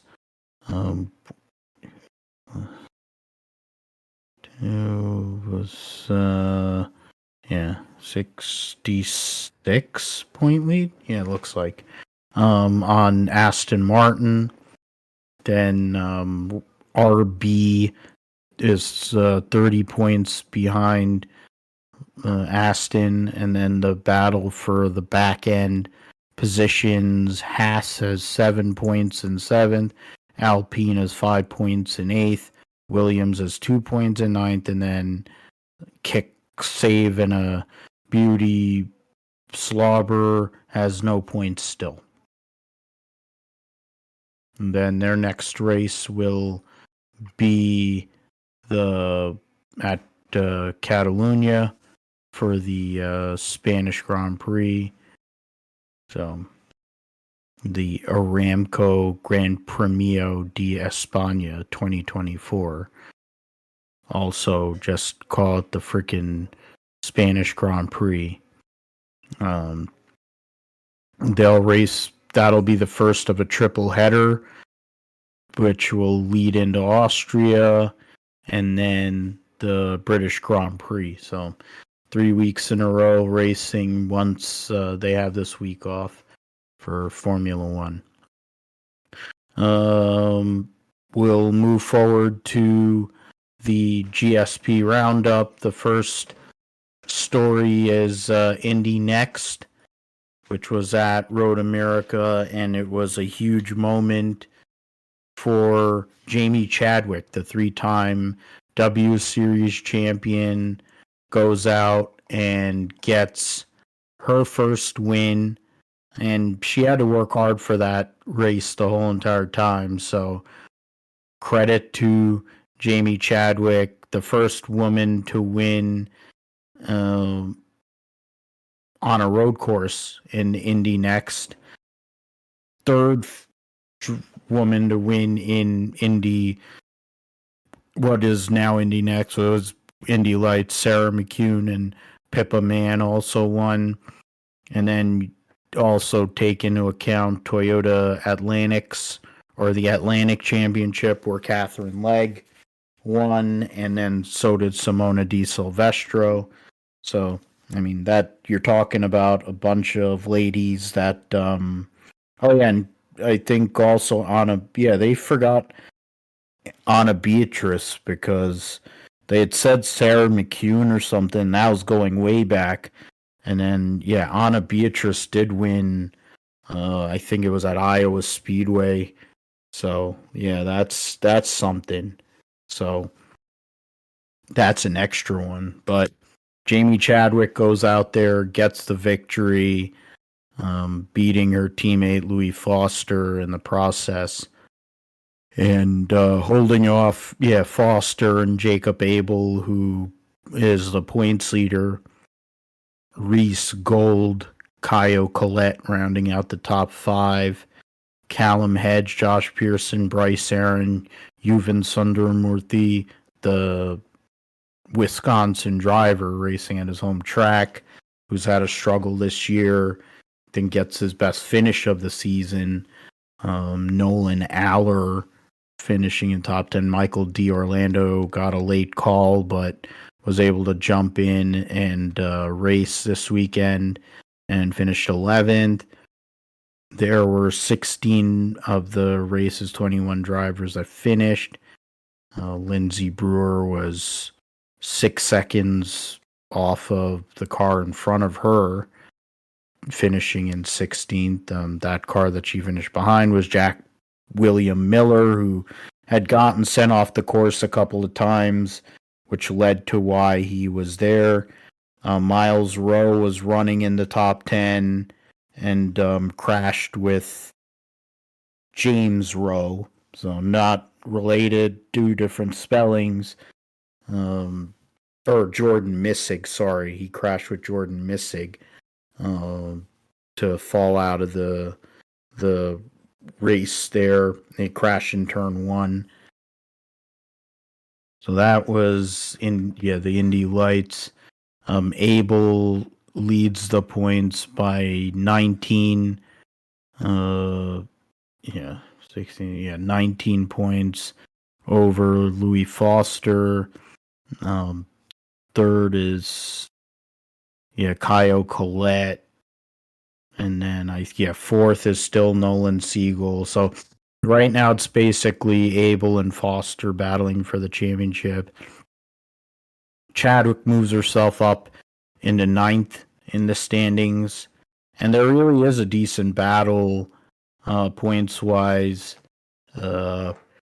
Starting with 5th and 6th place, because Gold and Hedge are tied. And then there's a pretty close battle points-wise for after that. So opportunity for Chadwick to move herself up the field, possibly get a top 5 finish in the point standings there. NHRA was at Bristol this past weekend, and the Super Grip Thunder Valley Nationals, Tony Schumacher getting a victory. It's not that it's shocking that Tony Schumacher won, because he has won I don't know how many races, but it's been a while. So credit to him there, beating Doug Coletta. So Tony Schumacher beating his old tuner, Alan Johnson, in the process. So Doug Coletta smoked the tires, looks like, and he was dead late as well. So that's convenient. So in funny car, Austin Prock gets the victory there, so wins his second funny car race, and then 6th win of his career in pro categories over J.R. Todd. Then in pro stock, Jed Coughlin Jr. beats Greg Anderson in a Elite versus KB Titan showdown. Issues for Greg Anderson. Anderson here for a severe tire shake. So second Wally for Coughlin of 2024, number 67 of his Hall of Fame career. And then Gage Herrera won again. So most consecutive wins in motorcycles. He breaks the tie with Dave Schultz there, who used to be the Vance and Hines rider way back when. He wins his 4th Wally of the season, 15th of his career. Basically would have swept the entire season last year if it weren't for red lights. Those bikes are so fast and they have so many advantages that it's laughable at this point. Trying to even bother to compete. The points in top field, Doug Coletta still maintains a points lead by 22 over Justin Ashley, 48 over his teammate Sean Langdon. Steve Torrance is minus 109 in 4th. Tony Schumacher minus 160 in 5th. Right now, Tony Stewart and Brittany Force are right at the edge, 9th and 10th in points. Stewart has struggled to go rounds, even get down the racetrack. Brittany Force failed to qualify a couple of races ago. So, a former multi-time champion, right now flirting with the bump, the 10th place, which is a cutoff. The 42 plus 60, it was a 61 or something points. 42 plus, 61 points over Josh Hart. So that's just over 3 rounds. And then you have Sean Reed also. So those are really the drivers that are in contention. Jasmine Salinas, I wonder if she would get in because her dad raced to start the year, but that'll be something to see. In terms of funny car, Austin Prock has a 64-point lead on his team owner, John Force. J.R. Todd, minus 109 in third. Matt Hagan, minus 117 in fourth. And then huge gap, Bob Tasca's in fifth. Right now, Cruz Pentragon is just outside the top 10. He's 6 points behind Paul Lee. And then Blake Alexander is 15 points back there. So those 3 drivers are going to have battle probably to the end of the regular season. In Pro Stock, Dallas Glenn has a 21-point lead on his teammate at Greg Anderson and a 35-point lead on Enders. Coughlin with the win moves himself to within 130 points out in fourth. Stanfield, Troy Coughlin Jr., Jerry Tucker, the Quadras, Christian David, and Brandon Foster rounding out the top 10. Foster up by 22 points on Derek Kramer. Matt Hartford's had a struggle this year after such a great year last year. Then in Pro Stock Motorcycle, Gage Herrera has a 174-point lead on Matt Smith. Then Richard Gadsden and John Hall separated by 8 points. Angie Smith and Chase Van Zandt separated by 1 point apiece, 5th and 6th. Ellie Tonglet is 6 points behind Angie Smith. So that's a good battle between those 3. Hector Arana, Gianna Evaristo, Steve Johnson rounding out the top 10. Steve Johnson 5 points ahead of Ingwerson. Bostic 27 points back. 29 points back is Ayler. Kelly Klontz, who's a waste of life, is 14th. So the next race on the schedule will be the Virginia Nationals, which will lead into a back-to-back at the Virginia and then Norwalk back-to-back. So they'll have a week off this coming weekend. The 24 Hours of Le Mans will be this weekend, one of the crown jewel events. Le Mans 2024 official website. There was testing so far this weekend, and there's been pace for Toyota. There's also been pace for the Penske Porsches, which have been the leading cars, I think, at this whole season for the 2024 World Endurance Championship. So interesting how that all works out there. In terms of the field, you have how many? 23 cars in the hypercar category. You have 16 LMP2s, and 23 in the GT3 category. I'm just looking through. Yeah, the Cadillac Racing will have 2 cars for this race. You have Earl Bamba, Alex Lynn, and Alex Palou in the 1 car.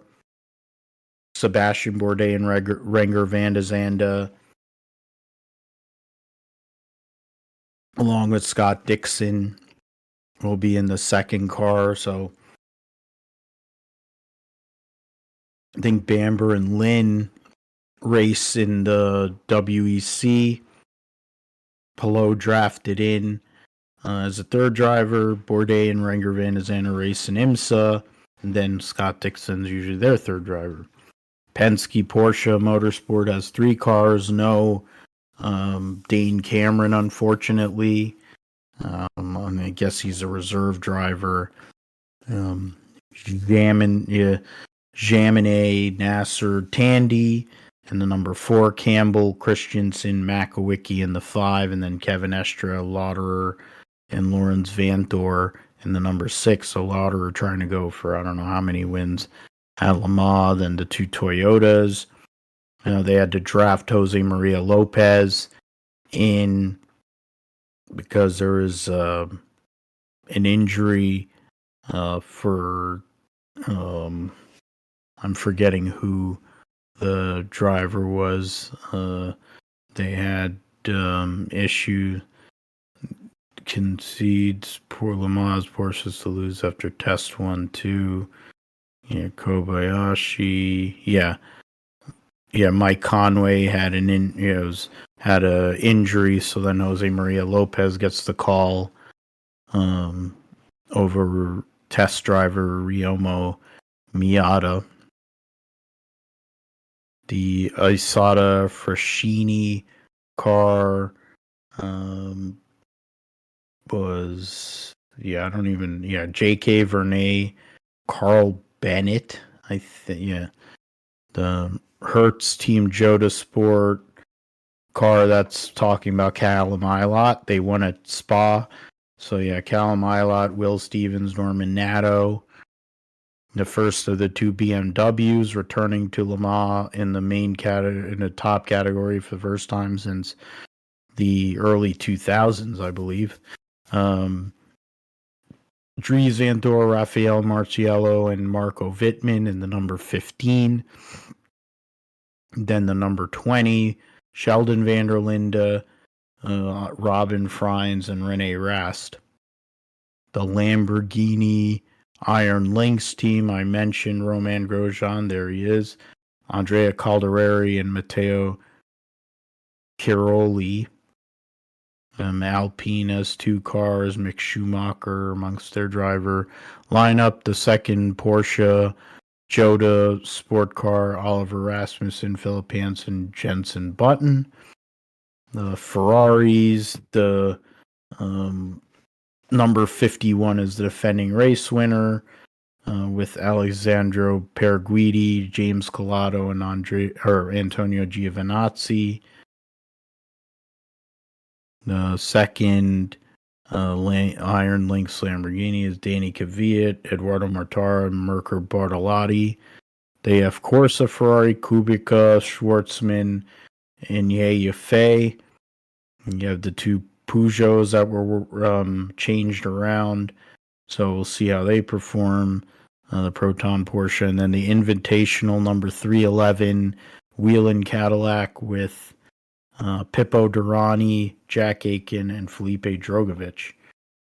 So that's a good driver lineup for sure. And no American representation in the hypercar class. There's a Canadian, Antonio Serravalle, who's part of that Isata Fraschini team. And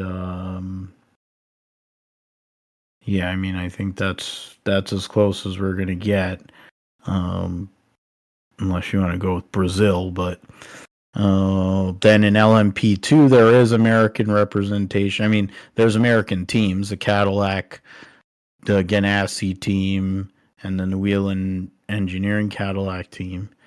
Then in LMP2, you have the United Autosports, the AO by TF car, PJ Hyatt, Louis Delatrez, Alex Quinn. Then the United Autosports number 23. It's a Pro-Am car. Ben Keating, Philippe Albuquerque, and Ben Hanley. I'm trying to go through some of these others. You have John Falb for Duquesne team, George Kurtz, Naveen Rao, Rodrigo Salas. All of those are in the Pro-Am categories. Bejoy Garg for United Autosport. And Colin Brown for CrowdStrike Racing by APR. Veteran, there's Scott Huffaker for the Panis Racing team. Nolan Siegel, who we mentioned earlier, he'll be driving also for United Autosports. Kiffin Simpson, the IndyCar driver, Nielsen Racing. And so Scott Huffaker, I mentioned. Then we have the LMGT3. There's 23 cars. Harder Racing team comes from the United States with their Aston Martin, Ian James, Daniel Mancinelli, and then Alex Riberas. They list all the bronzes, I think, in the one line. Ryan Hardwick, one of those, driving for the Proton Ford Mustang team. Brendan Uribe for Inception Motorsports and their McLaren. And then, the number 46 WRT. Christopher, I don't know who that is. That's the invitation car. But the number 46 WRT, that's a team, of course, with Valentino Rossi, BMW. I'm curious how they'll do. Then you have Simon Mann for AF Corsa Ferrari. You have nobody, I don't know, Marie. And then don't know any of those.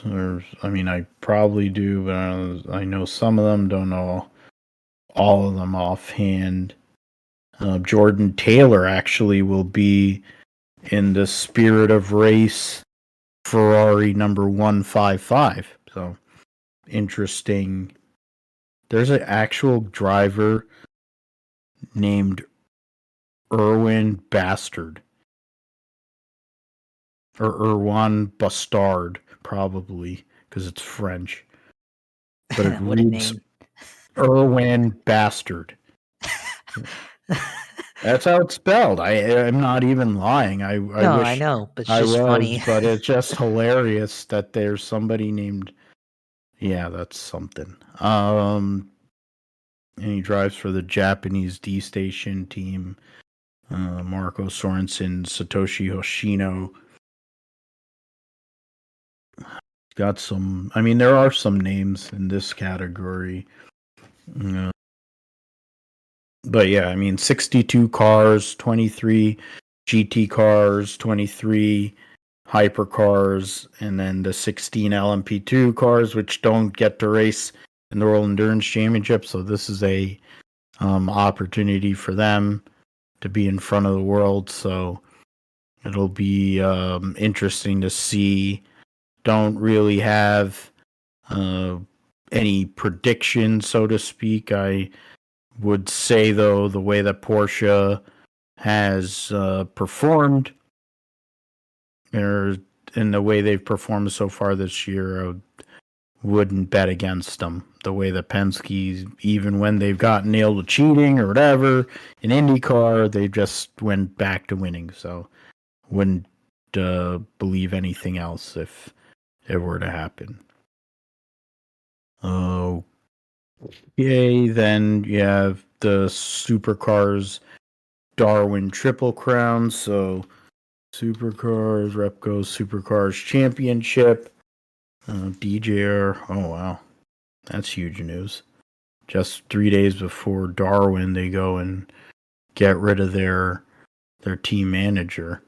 There'll be they have the indigenous liveries that are coming out as well, so that's big for the one round they're going to have with that. Driver standings heading in.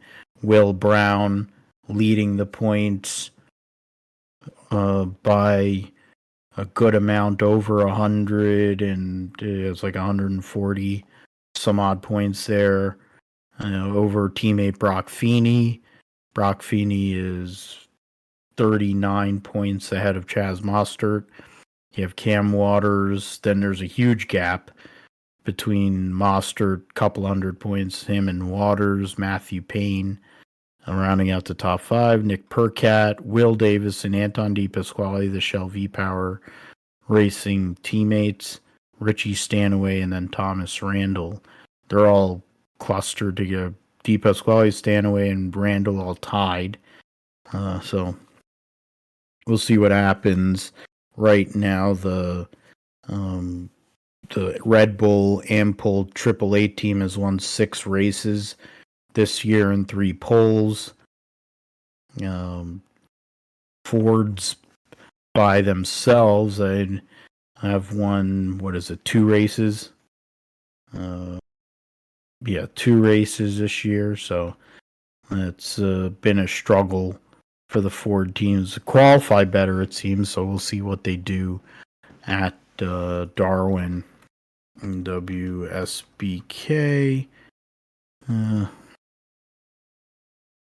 World Superbikes. Momentous title fight to the Adriatic. Results. The point standings right now. Alvaro Bautista is 6 points out of Toprak Raskat Lioku and 14 points out of Nicolo Balega. You have Alex Lowe's, who's 30 points back and forth. So there's 4 guys that are really in contention early on in the season. They were racing once a month for the first 3 months, then they took the whole month of May off, and now they're racing this weekend. Garrett Gerloff, right now currently 12th in points, 17 points behind Dominique Hargeter for 10th, and then 18 points behind Danilo Petrucci, who's a position ahead of that. So we'll see how he can do, and if he can get closer to the top 10. So now we'll move over to NASCAR preview of the Cup and XFinity at Iowa Speedway. First time for our Iowa to hold a Cup and XFinity Cup race, and then first time for the Xfinity Series in many years there. I'm trying to find that, so trying to go and look for Iowa Speedway track Cup. Go and look at that. Go to Iowa. Yeah, so Xfinity hasn't raced there since 2019, and the last winner there was Chase Briscoe. So that was his first career win, or second career win. His first one was at the Roval the prior fall, and then that was his first win of the season in his first full year. Yeah, trucks, they had competed in 19. That was the last time they were there, but they're not there this weekend. ARCA Menard Series actually has been there the last few years. Keebler Gibbs has won there twice. Chase Briscoe won there in an ARCA car. Dalton Sargent, Logan Sargent's brother, won there in 2017. Alex Bowman, going way back, 2012. He got Kligerman in 2009. Granted, figure race Mitchell. Sheldon Creed won in 2018. Chandler Smith in 2019. I mentioned Keebler Gibbs twice. Buckshot Jones in 22. Keebler Gibbs getting the win in the Arca East So then K&N, the last time the West Series race there was 2019. Sam Mayer won that one. Todd Gilliland has won there twice. Buckshot Jones. Ben Rhodes, Custer's, and Corey LaJoie actually won there in 2012. Clyde also that year. Kyle Busch in 2009. And Pizza Face won there the first time in 2007. So that's a interesting turnabout. I'll try to go through. Eric Jones won there twice in a truck as well. So Priest, Bell twice, Eric Jones, the Keselowski, Busher, Blaney. Richard won 3 consecutive races there. Kyle Busch and Brad Keselowski won the first ever Xfinity race at Iowa Speedway, driving for Junior JRM. So, I guess I did ask the question. Before we get into that, we talk about NBC returning. I think it's going to be similar to what it was prior to Junebug, meaning they're going to have 3-man booth with Rick Allen, Letard, and Jeff Burton. I'd rather they have Alan Bestwick, Dale Jarrett, and I guess you can have Letard. He's not bad at what he does. I've started to be able to tolerate him, but Jeff Burton adds absolutely nothing to the broadcast, so I don't know why he's there. Make more of an emphasis on the infield studio or infield pit box, because you have people down there with inside, whether it's DJ, whether it's I think Jimmy Johnson's probably going to be another one that they're going to be able to lean on. Car owner, but he's, I think, capable of adding great insights there. I'm not sure what they're going to do with the Xfinity side, since they're not going to have the entire rest of the season, but it sounds like they're farming out talent to cover the series too, so maybe it's status quo over there on the Xfinity side. How do you feel now, Josh, knowing that, of course, Junior's not going to be there? Does it affect your liking, or does it affect you at all in terms of not having Junior there? Because, of course, he was very dynamic. He would yell. It was funny when he did yell, but he was very aware of everything, better than a lot of the, whether it was a director or producer out there. He was like another spotter, and he obviously knew his stuff. He was funny, and he's the gain for Turner in terms of their and Amazon for their package that they're going to start next year. But can NBC fade losing Junebug, Josh? I don't know. I think it's gonna be weird without Dale Jr. I think that's the big thing for me. Is weird not hearing him on the broadcast. But as far as like just the overall thing, I think yeah, they're gonna miss his presence and insight as far as how he calls races because I think one of his gripes he was hinting at, and he might have denied it, but yeah, a lot of people were, or at least online, s- thinking that NASCAR, or not NASCAR, but NBC and possibly Fox going in a direction where where they're going to be relying more on the TV to call races rather than watching the action on track live. Um, but it I think that's something he's good at. He's actually watching the racing going on. Um, you know, uh, and everything. So that's gonna be missed.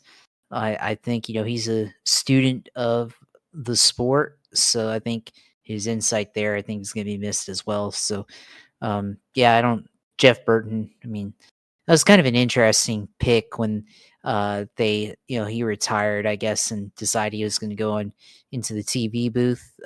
It was interesting his first couple of years, but yeah, ever since um, Dale Jr. joined, I felt like he was kind of the one that was expendable as far as the people on the broadcast, and yeah, I definitely think there was a lot of clutter and things like that between Dale Jr. and Jeff Burton. The pitch of their voices are very similar. They come from the same region in North Carolina and Virginia, so they both kind of very similar in that aspect. But yeah, I think Dale Jr.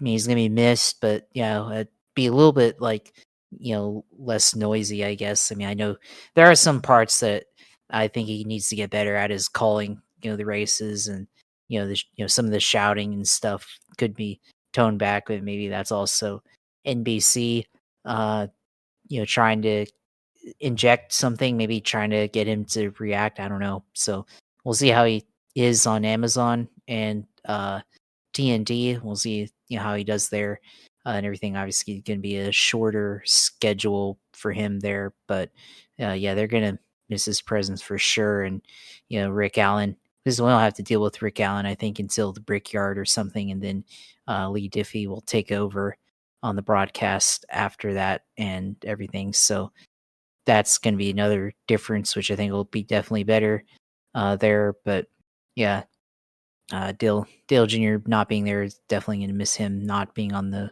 broadcast, but, um, yeah, we'll see how it goes on Sunday, I mean, or, this week.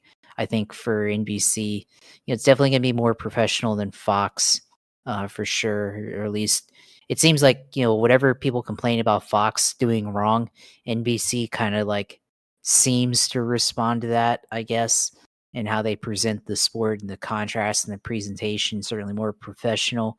But they still have their bits that that they complain or need to improve on, and everything. So yeah, I think they'll have their things that we need to complain about too. So um, yeah, I think for Fox, I mean, they barely showed any. I mean, we can going circling back to Sonoma, they barely showed anything that happened on the last lap with Truex. Where exactly did he run out of gas? What happened to Kyle Busch on the final lap?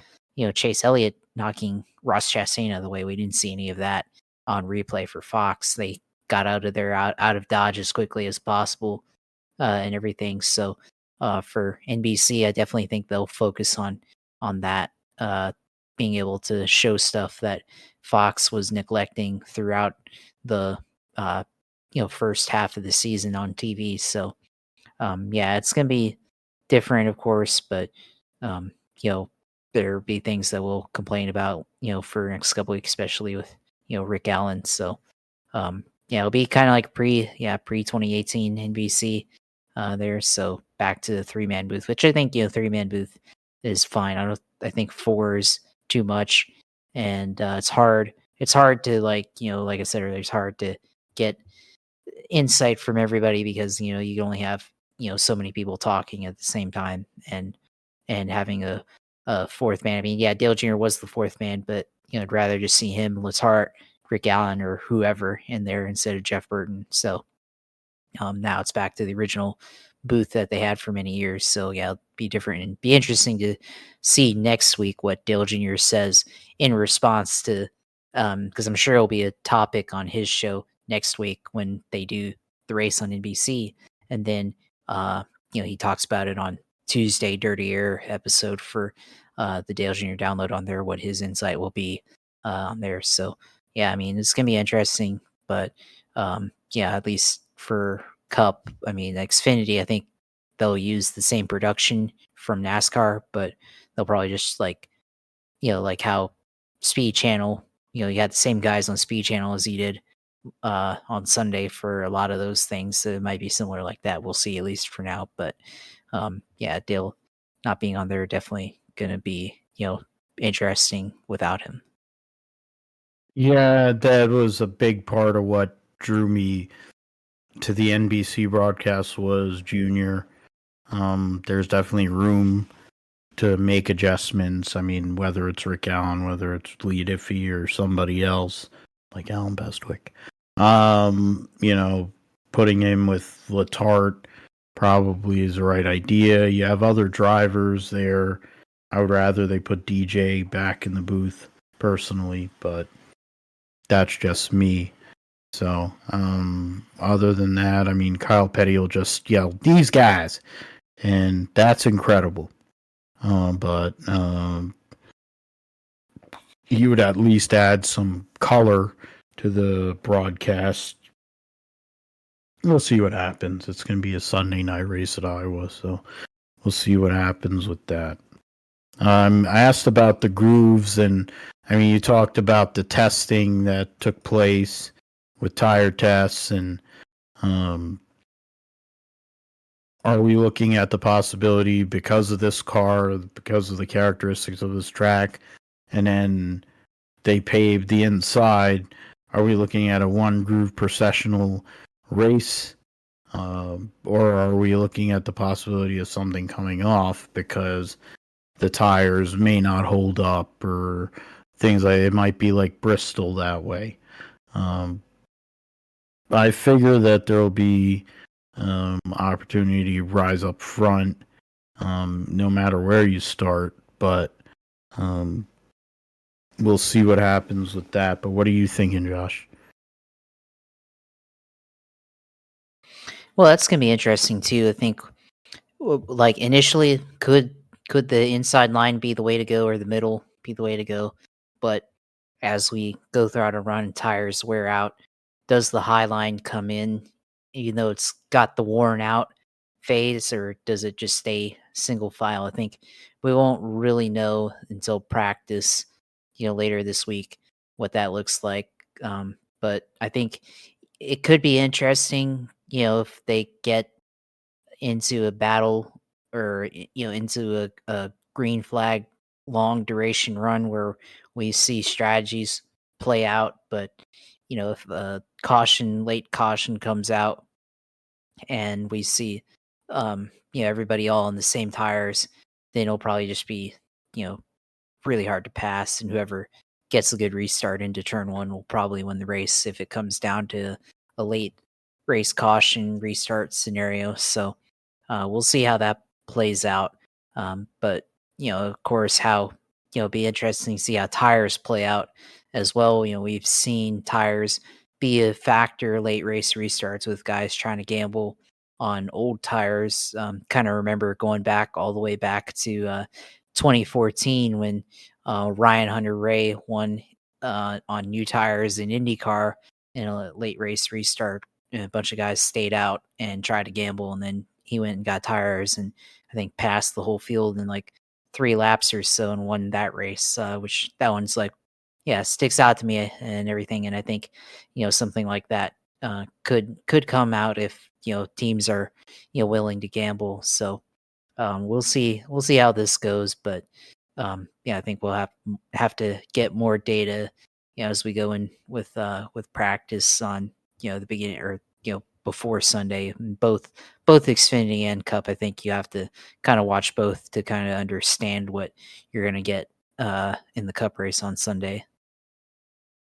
Yeah, we're gonna see what improve if some of these improvements that they've been talking about, and with a repave or at least a partial repave, how that all settles out at Iowa this weekend. But we'll talk about it next week on episode 225 of the GSP.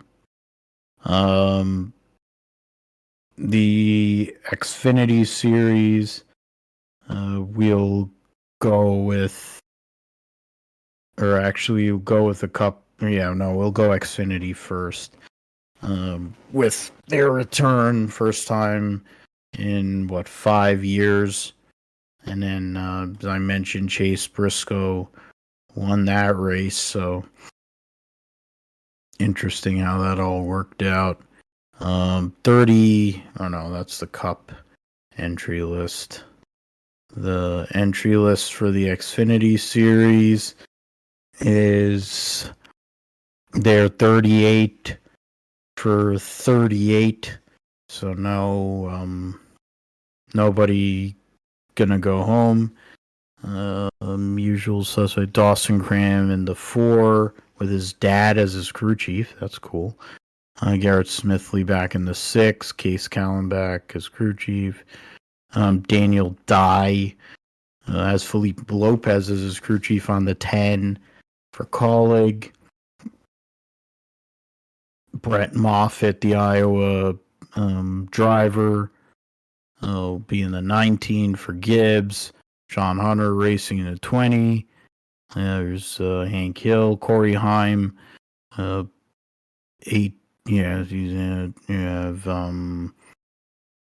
Joey Gase. There's nobody in the 53, so I could have a further short field. Leatherman, Ross Chastain in the 92, and Emmerling 07, and then the 14 for SS Greenlight. So last week I went first, so Josh, you get the first dibs on picks for Xfinity. I think for me, and this is going to be an interesting pick for me, but I'm going to go with Justin or no, I'm going to go with Chandler Smith. I was going to say Justin Allgaier and actually have his stats pulled up right now, but I mean, I think you can go with one of those two guys. I'm going to go with Chandler Smith because I think he's a little bit better this year. I think Toyota's JGR are better on pace. He's also won the last 2 years in Richmond, which is very similar track to Iowa. I was, very similar when, they built it. Rusty Wallace, one of the designers of that track initially, and they modeled it after Richmond. So I think Richmond is going to be a very good indicator racing wise. I mean, it's different with the pavement, but at least the style of racing I think is going to be very similar to Richmond. So I'm going to go with Chandler Smith, who's won the last 2 years at that track. So there's my main pick, and then wild card pick. Go with I need to pull up the standings here as well, but just Allgaier here. Just looking at his stats, we also successful there, so not a bad pick at all there. Yeah, I will go with, I'll go again with 2 weeks in a row or something. I'll go with Josh Williams. Picked him a while back as a wild card for Portland, so why not? I'll go with him again this week. A new track, I guess, for good majority of this field. So we'll see how maybe it's going to be a bit of an even playing field. I mean, Josh Williams has experience on that racetrack in ARCA, but that was years ago. Possible opportunity here, though, for him in this weekend's race. 20, 23, 24, 25, 26. So I guess we can do 20. 26 really. So yeah, I mean when it comes to Iowa Speedway, it used to be a place where SHR would go out and be able to dominate. And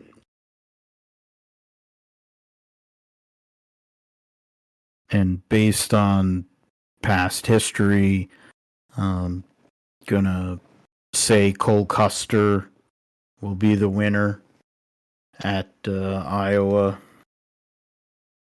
Custer to win, and wild card pick. It's 13th.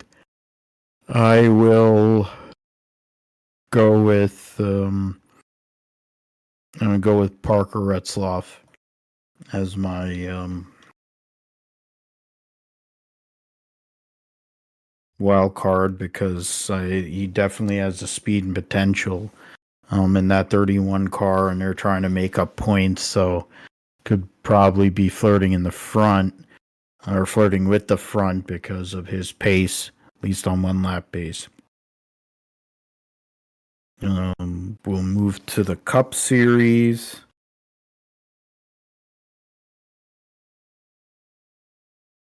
And I will get first cracks at it in the Cup Series. Iowa Corn 350. 37 for 40, so there's no problem there. David Starr will be in the 66. Otherwise, I think everything else is the usual. Kaz Grala back in the 15. You just got some different sponsors, but for me, the way that track the track can rubber in and take marbles and the whole bit. I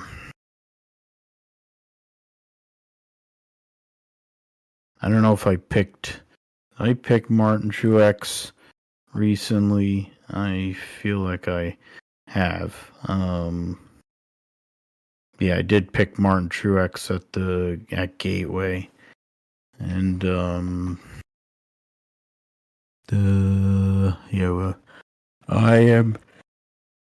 going to go with. You said that Larson tested. Who else? You remember who else tested offhand? Or I can probably check it here. There's two other drivers, I think. Man, I forgot. I already forgot who, but it was definitely Larson. And Larson, and then doesn't say anything about who else tested there, but trying to figure that out. No, just give me a second here. So, tire test. Iowa Speedway. Kyle Larson. Brad Keselowski. Yeah, Keselowski, Larson, and Christopher Bell. Okay. So, why not? I'll just go Kyle Larson. Yeah, go chalk. Go chalk, yeah. To win. And unfortunately, I can't make, or can I? He's not, I have to look at the points. There's, what is it? You got everybody. 34. Ugh, right on the cusp. So that's Yeah, that's the top. And you know what? I'm just gonna do it, even though it's totally different car, totally different time. My wild card for Iowa is Richard, um, the Oh man, three-time winner at Iowa Speedway. Trying to harken back to the to old days when he was actually 2011. good. Yeah, when he was actually good. Um, it's supposed to be a wild card, and usually my picks are out there, so why not? I wanted to pick Chase, but he's right on the edge of where of all the eligible. He's on the top half actually, so I'm gonna go with. I'm gonna actually go with Richard. So that is something. But Josh, you get the last call on picks for um, Iowa. All right. For me, I'm gonna go with Denny Hamlin. Similar again theory here. Richmond. He's a guy that's won at Richmond in the past. Won there this year. So I'm gonna go with him winning this weekend. My wild card. What you're going with? Old Stenhouse. I'm gonna go with Mr. McDriver, Michael McDowell, uh, which is also out there. But he's been a guy. The 34. I mean, they're only 20th in points. So he's had 3 poles this year, and this might be the type of track where they can come out. Especially if things end up kind of being straightforward based on the pavement. If they have a good qualifying day, maybe they find themselves a top 10 finish here at the end of the day. So we'll see. We'll see how this plays out. But he's definitely a guy that needs a good result if he wants to make it back into the playoffs for this year. Yeah, that is very true. And then all the momentum. Of course, I think they're one of the teams that got penalized at some point earlier this year, and that's part of the reason why they are behind. They didn't get the finishes that I think fit the speed that they have with those cars early in the season. So if McDowell goes out there and does pretty well, he's got that Xfinity experience from back in the day, to ARCA experience, so he understands that racetrack. So we'll see what happens with that. Josh, it's your time now. Let us know what's going on in iRacing and gaming in the sim segment. Yeah, of course. Yeah, obviously, iRacing Season 3 coming out this week. Season 3 update rolled out. New content, of course, uh, on the sim with iRacing this week. So, obviously, we've talked about it. The new Ford Mustang GT3, the Chevrolet Corvette Z06R as well, or GT3, whichever one it is. That's on there. That's part of the update this week. Obviously, lots of change as always for new updates on iRacing. Pulled up the update sheet here. Season 3 release. Yeah, dirt racing improved for threshold of wrong way. Some setups, GT3RZ06, some setups there being fixed for the Chevrolet Corvette, also with the Ford Mustang as well. Some patching being updated for this car being released. They, a lot of cars getting the damage model, the iRacing damage model that's been rolled out over the last year, getting improved. So now all these cars have the same amount of damage, or the same type of damage model, so more dynamic than what it used to be. and everything. So that should be interesting. The iRacing, I think track updates as well. Circuit of the Americas updated.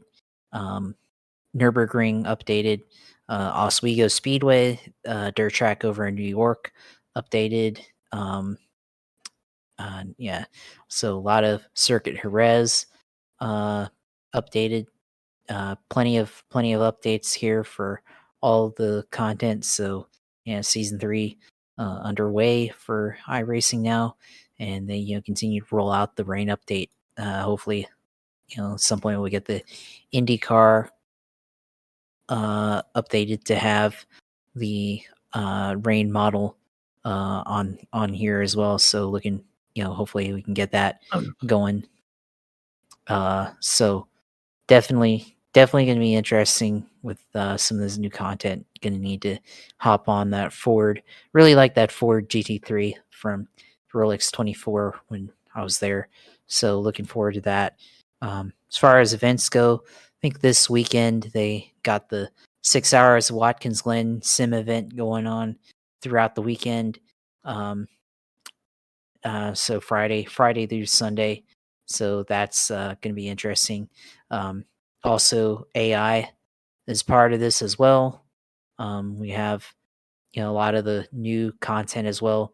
Um, Getting AI for this, so this should be fun to race against AI and stuff. Do some AI racing offline, so that is always fun if you want to just practice with in a real situation without people. That's always a good call to do there. So other stuff happening this week, of course. I think there's always that. So Rainmaster series, iRacing Esports series, plenty of content there. Of course, regular content.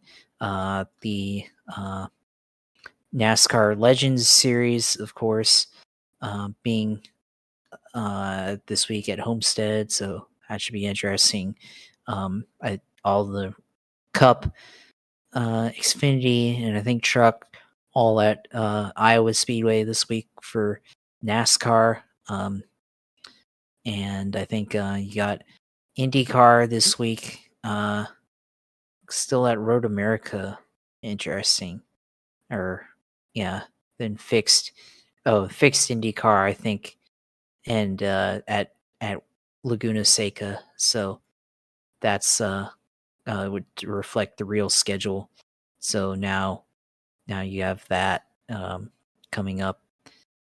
Fixed IndyCar, still at where's the IndyCar Oval series that I like? Yeah, the IndyCar Oval at Michigan. So old Michigan too, so not new Michigan. So before repave.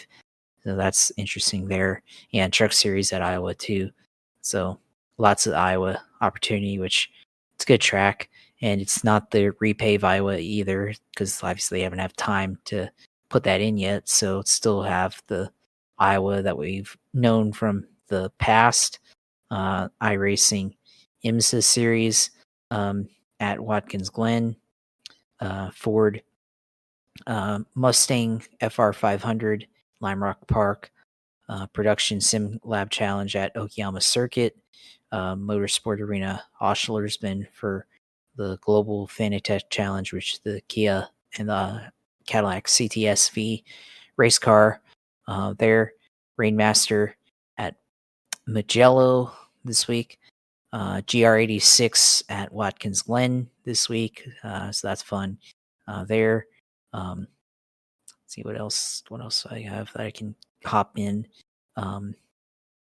Got the what is it? Yeah, the Dallara P217 at Watkins Glen also on there. And then in Formula Car Series this week, Formula Ford 1600 at Oulton Park.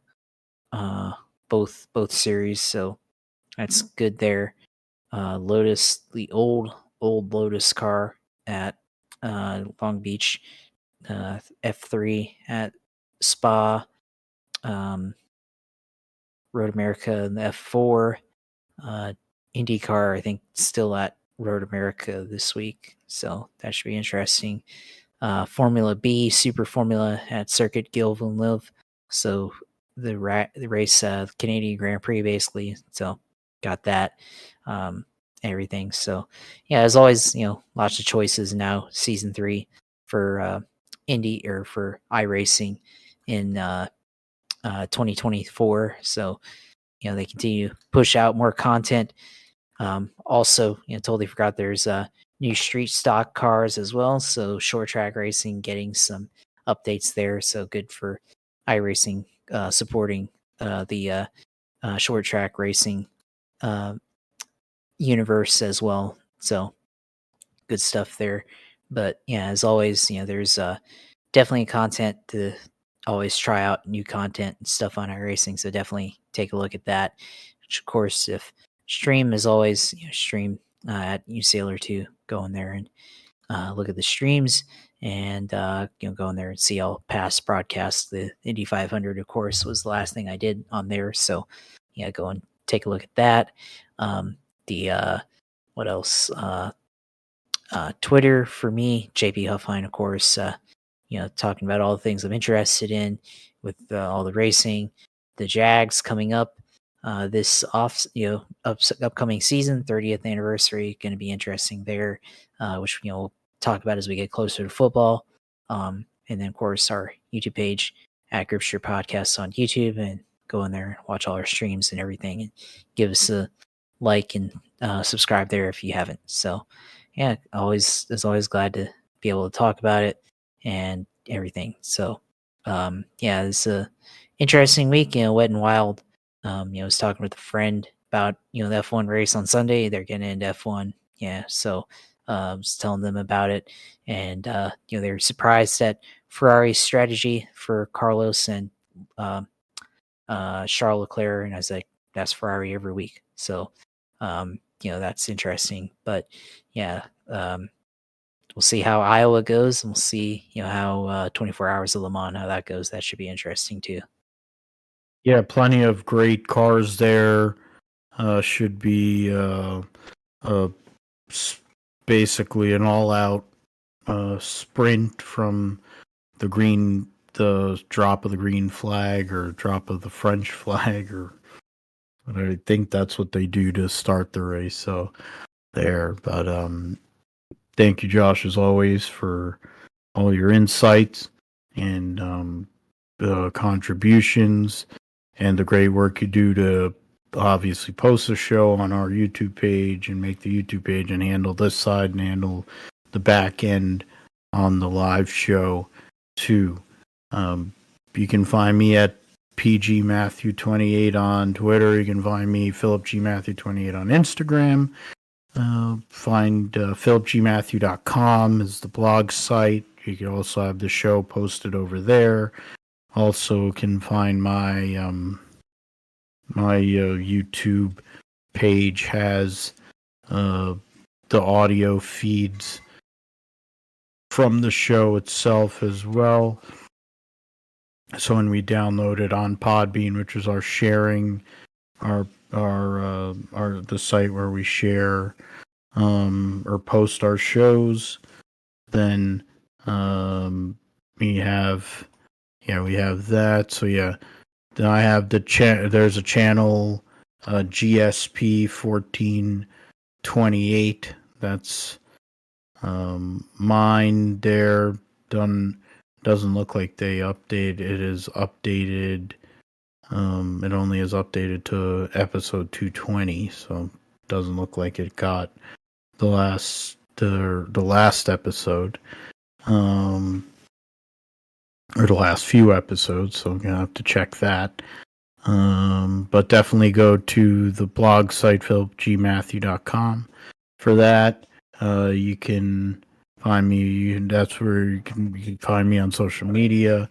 So with that, we will be back next week for episode 225 of the GSP, going over NASCAR Cup and XFinity at Iowa, the 24-hour Le Mans, And then we'll preview the Indy cars at Laguna, Formula One in Barcelona, and then much, much more leading into the summer officially by next week, later in that week. So look forward to talking all about that and all kinds of motorsports here on the GSP.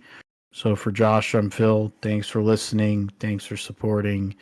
And we'll see you next time.